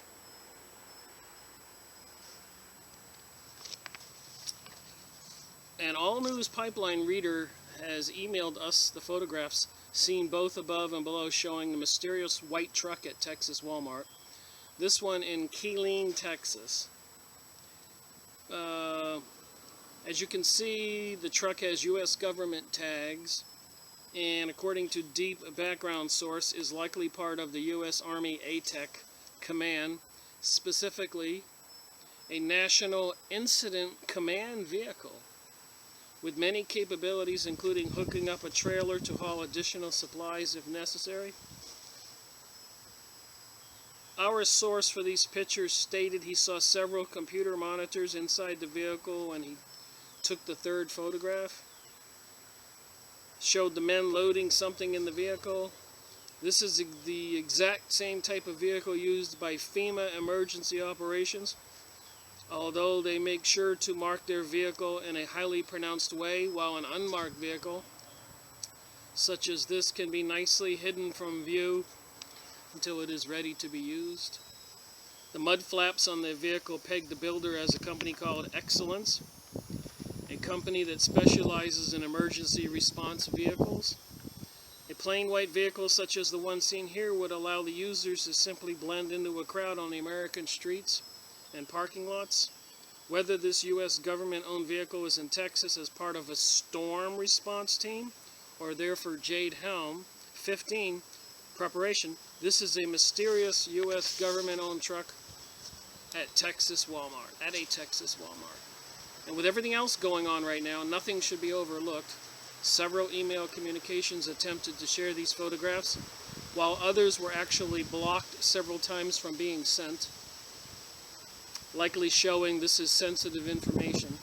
This also adds another layer of mystery to the theory that Walmarts across America are being set up to be used as emergency command centers or worse while preparing for economic collapse of America. A massive build-up to something bad in America is clear.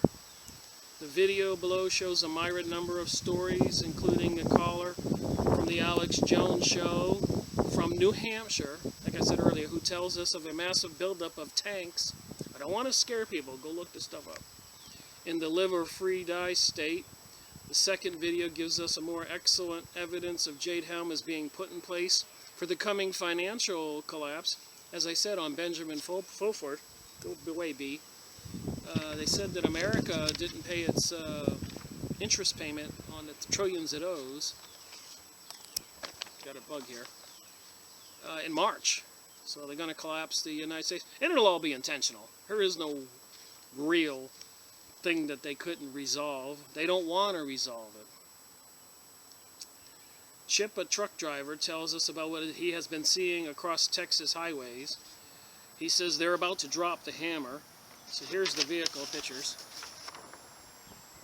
Go look up this document. Do not believe me. That's why I read books and show you the documents. We encourage all pipeliners to stay involved with the news that's happening all around you every day. Here's a couple people's comments. It's a nice rig. I think you need to wait and see if they will murder gun owners first, after the military grab anyone who is not breaking. After the military grab anyone who is not breaking any laws, then after the shot heard around the world. Stefan and Alex in caller point all the dots that we are privy to. He said that Rabbi Khan and September 15 banks and stock markets to crash. Jade Helm 15, September 15th, and I believe the trade agreement that Obama agreed to in his total control of guns, in other words, for Jade Helm 15, to come take the guns from the people of the U.S. Does it make any sense to threaten of ISIS to attack Americas, and they take the guns away, with no means to protect from the animals that were created by the CIA? Stephen God says he will raise a standard against the works of the devil. I am looking toward heaven here to see the great move of God's hand. All we can do is pray on power on high in Jesus' name. Here's one guy saying, the white truck is indeed very insidious. It looks like it may be carrying some very scary laundry. So you got people with different thoughts on this stuff. That's a plumbing truck, LOL. Remember, Walmarts are all closing because they say they all have a plumbing issue. They send a military plumbing truck? No, it's a mobile command center. It's meant to coordinate communication in an urban setting, moving from street to street. The people can stay in there for an extended period of time. Moving on, another writer says, we have awesome readers that keep their eyes open and are very observant and document what they can. I have never run across any group that is so involved or cares as much. So look up this document. There's all kinds of supporting information with Jade Helm, information on the internet. What are they preparing for? Now, as I said, you know, there's always that diversion thing where they want you to look over here while they're doing something over here. And we all know that they've said Assad had gassed his people and mass murdering people, and that was all proven to be a lie and war propaganda. They use propaganda in war, and we know that Israel and the NATO and Pentagon, and they've been taking over almost every country in the Middle East, ousting the presidents, dragging them through the fields or doing horrible things to them, to take over the whole region. And then when Russia wasn't going along, so they say, then they ridded the Ukraine of their president, and days later they shipped 35 tons of gold from Ukraine to New York. And now they got a puppet president and war and mayhem and the destruction of that country. And all these Middle East countries didn't get an ounce better after their presidents or whoever kings were ousted.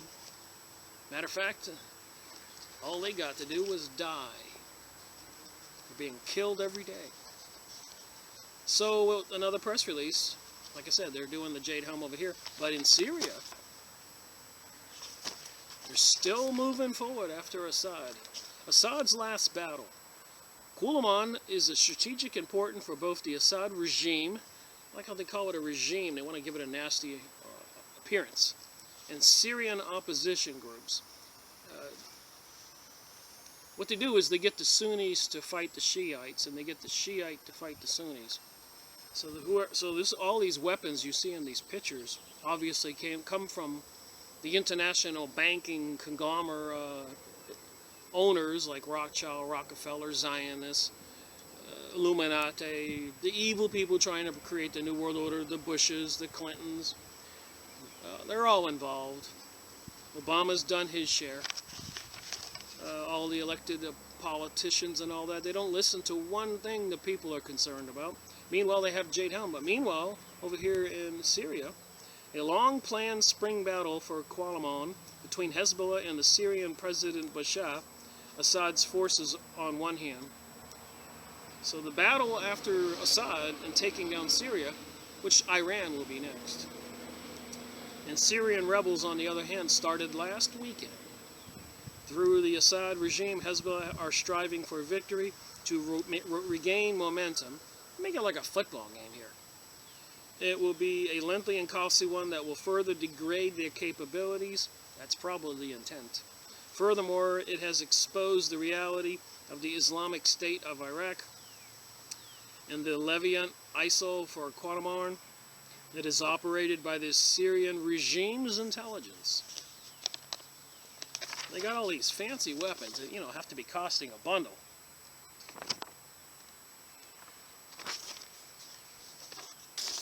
So there's more things going on, and all the people here and a lot of people that are paying attention are worried about the USA crisis,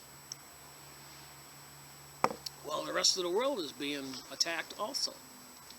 The Qalaman area is of strategic importance for both camps.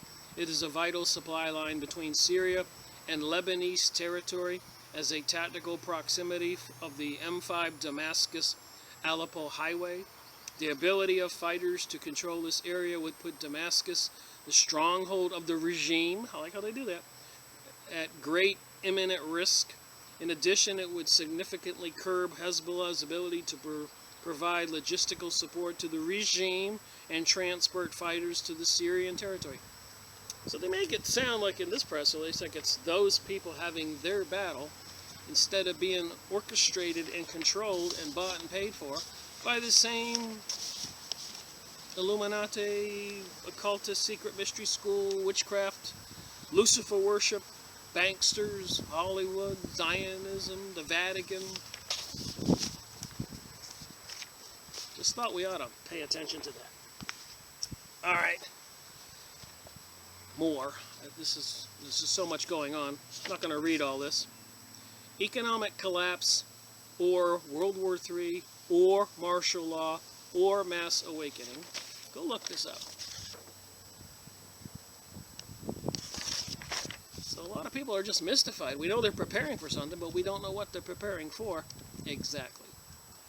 Tomorrow morning you could wake up and see anarchy, riots in the streets, banks closed, war breaking out between Russia and NATO, or a major conflict in the Middle East. Once the American people see mass looting of stores, millions of other Americans will succumb to the herd mentality and join the looters in order to get food, medicine, and other items in order to survive. Wow. So if they, I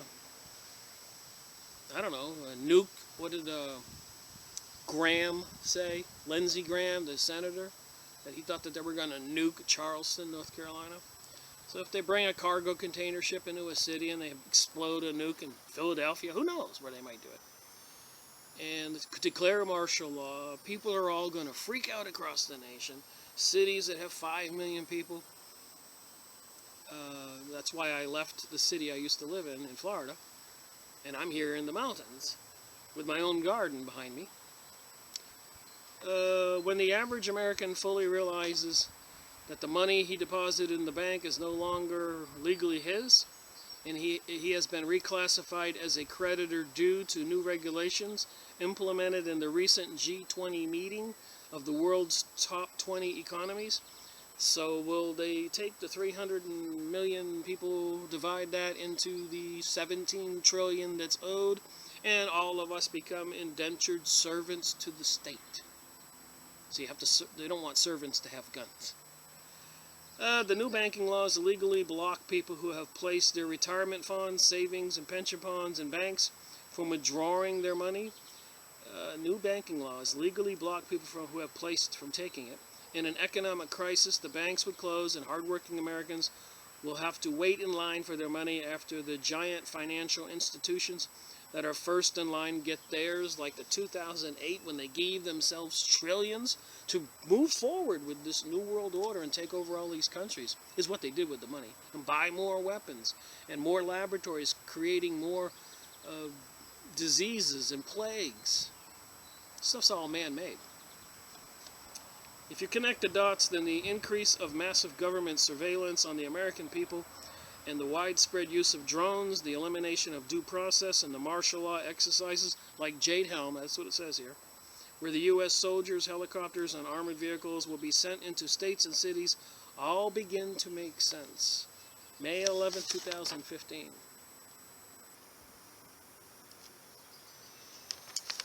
I could go on reading and reading, but I don't want to depress anybody. That's a couple pages of that thing. If I haven't already depressed people enough with my videos. But I think knowledge is the key to saving our butts. Alright, the elite declared war against us and they expect resistance. May 11th. You think?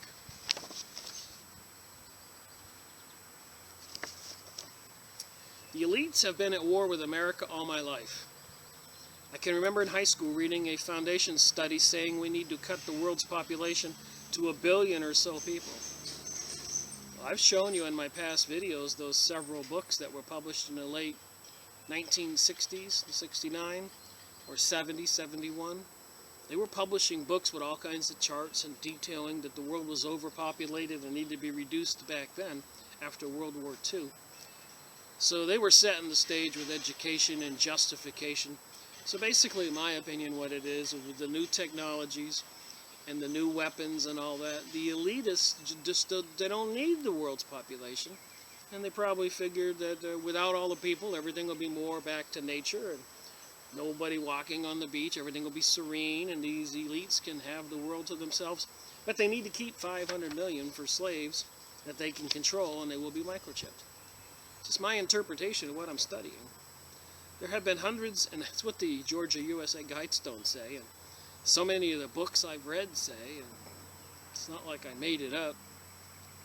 There have been hundreds of studies since which also conclude billions of people like you and me should stop breathing.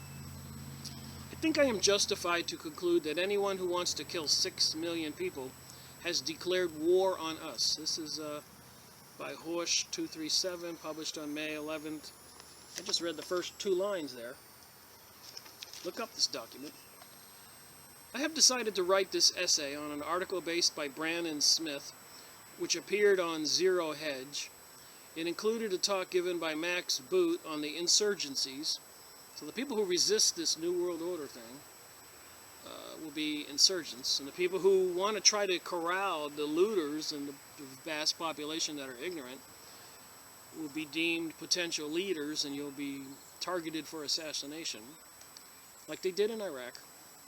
Guy wanted to get milk for his baby. He's an insurgent. Shoot him. They want you to lay down and die and take the vaccine.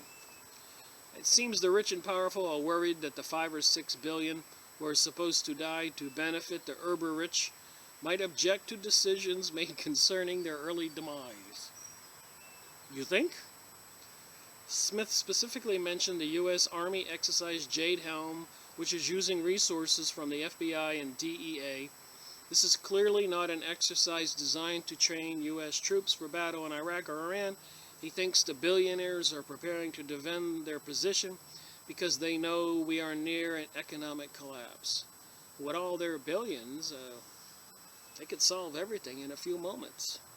I mean, they could keep a few million, but if they gave all their money to paying off the debt, the principal, we'd all be out of trouble. And they'd still have a few million left over.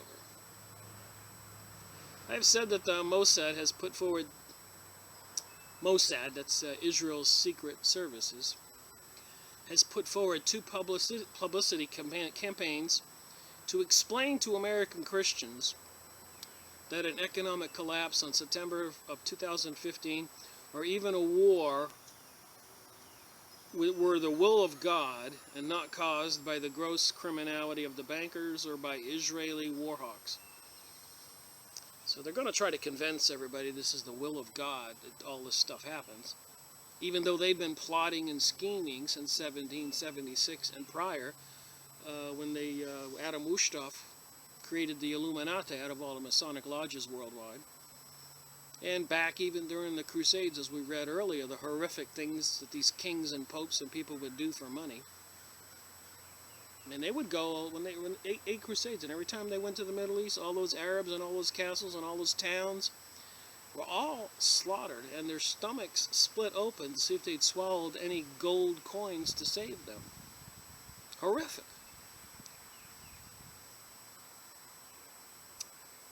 China has decided to apply to the IMF and add the yen to the SDR basket of currencies.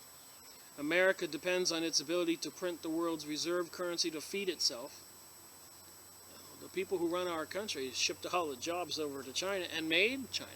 They should all be arrested for treason, in my opinion.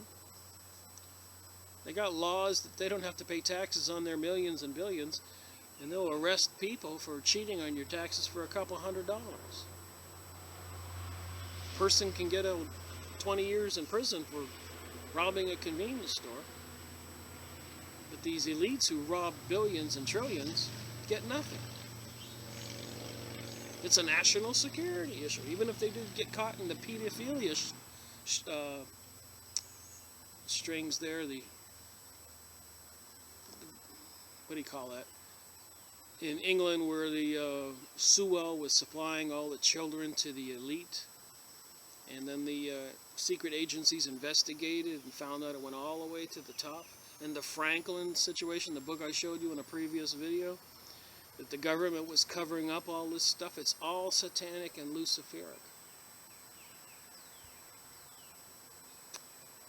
Wall Street has stolen everything, so when we lose our reserve currency status, 80% of Americans will be reduced to abject poverty. This is unless we reform the system. So anyways, that's what this guy says.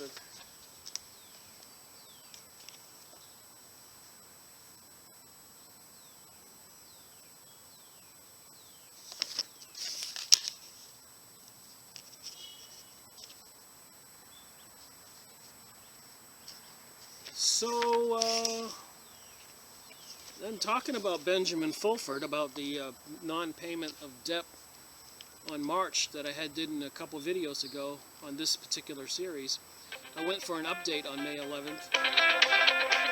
Here goes that phone again. Okay, so I went up to benjaminfulford.net, the journalist who used to work for Forbes magazine, now living in Japan. And he's an insider and has a website and does a lot of writing about the things behind the scenes going on in this new world order, everybody vying for their own portion of the pie, where they plan to divvy up the world into 10 different countries. And I guess these elite people in the feudalism system will each get their pie. What in the Illuminati, there's 13 elite families. But here's what he says, and I'll show it to you first.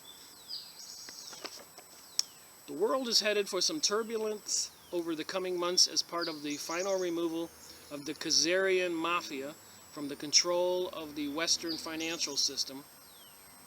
Multiple sources, including Japanese government, MI5, that's the British government, secret agency, Pentagon officials say, the world missed a recent window of opportunity for appeasement settlement of the financial war, they said, as a result of several stubborn holdouts of the cabal, like Israel and the Washington, D.C. stooges, who will have to be removed through war and through an engineered collapse of the most large cabal financial companies, the sources say. Alright, this will result in chaos in Europe and several regional wars, notably in the Korean Peninsula, the Middle East, and the U.S. Ouch. The situation in Europe might be the first to blow up as a result of the financial chain reaction. expected to be triggered by the unavoidable Greek default. The surge is agreed. Sources agreed. German Chancellor Angela Merkel's recent visit to China. May 5th, chaos is increasing in the United States as the U.S. Khazarian is a big country under Russia. And many years ago, the king or whatever dictated that the entire country would turn Jewish, go to that religion. And they're the ones who I think are the people, the Illuminati, the Rothschild banksters, and all those people. And in the Revelation in the Bible, it says Jews who call themselves Jews but are not. So if you know enough stuff, you start putting this together. So these people who are Jews but are not Jews, the Khazarians, controlled faction of the Federal Reserve, there you go, the Rockefellers, Rothschilds, board continues to be shunned by most of the world. In response, the Khazarians are desperately trying to provoke race riots and otherwise get arms-bearing U.S. citizens to fight the U.S. Armed Forces and Police, Jade Helm. At the same time, the U.S. Armed Forces and agencies are moving against both Israel and their U.S.-based Khazarian proxies, notably the Bush, Clinton, Rockefeller crime family. Bush, Clinton, Rockefeller. This is Benjamin Fulford, a journalist, used to work for Forbes. So I suppose he knows something what he's talking about. In what the Pentagon sources say was a direct message to the Rockefeller family, Dave Goldberg, chief of the operating officer of Facebook, died in mysterious circumstances at the age of 47 last week. Another guy killed. You're going to believe this. Facebook is owned by David Rockefeller, grandson Mark Zuckerberg. Didn't Mark Zuckerberg own Google? And is David Rockefeller's grandson? The stuff they don't tell you. Pentagon sources say this was a message by the armed forces to the Silicon Valley oligarchs that from now on the high-tech industry in California would be under military control. To understand the frenetic power struggle now taking place in the U.S., it is worth taking another look at the secret history behind the ongoing U.S. corporate government's bankruptcy. More of this was revealed in a meeting last week between representatives of the White Dragon Society and the Chinese royal family members. The Chinese royals present documentary evidence that will force a change in how 20th century history is written. The documents describe secret agreements between President Franklin Roosevelt, Harry Truman, Chinese nationalist ruler Chiang Kai-shek. There's more here going on. Go look up BenjaminFulford.net and see his recent press releases. And finally, one more thing because I think it's important. Approaching the event horizon. Mysterious deaths linked to CERN. More people in the know being killed. CERN Collider, Stargate of Shiva.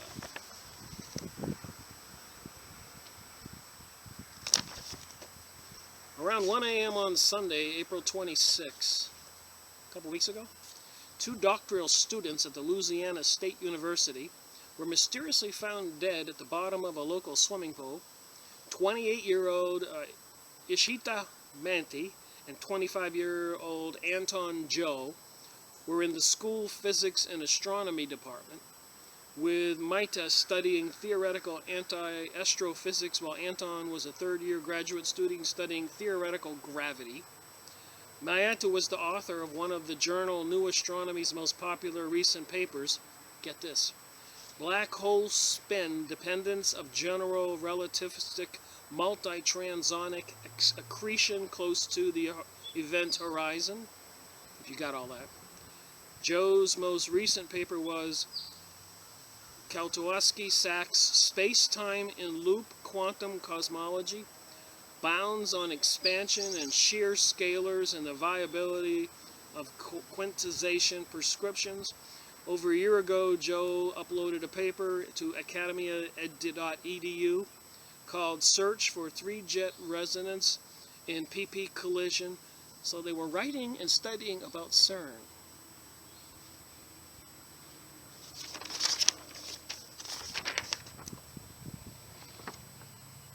So these were a couple brilliant young people.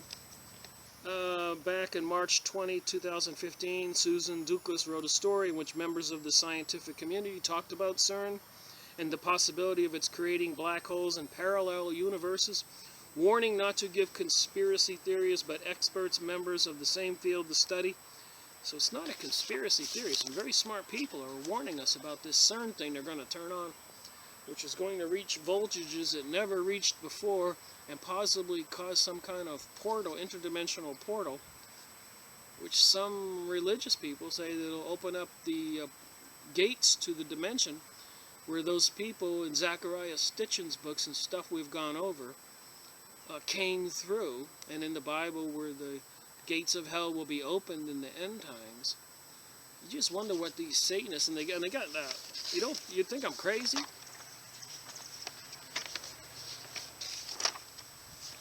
Rick, you're crazy, Rick. These scientists are smarter than I am, smarter than you are, and they've connected the dots. But anyways, out in front of the CERN facility, they got Shiva,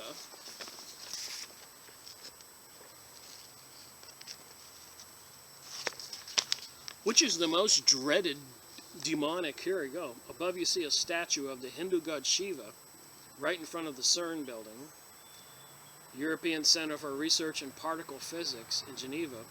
We know that the scientists of worldwide have been working on the LHC development, including Indian scientists. But the 2-meter high statue is the most feared Hindu deity ever.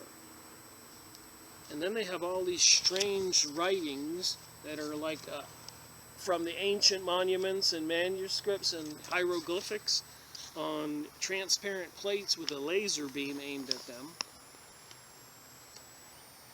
So they're going to open up a portal and try to send a message to the entities on the other side.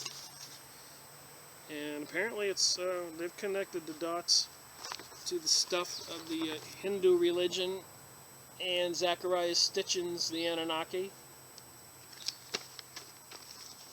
And many scientists have come forward and said they shouldn't be turning this thing on because they don't know what they're doing. But apparently they do think they know what they're doing. And apparently it is high up on mystery science.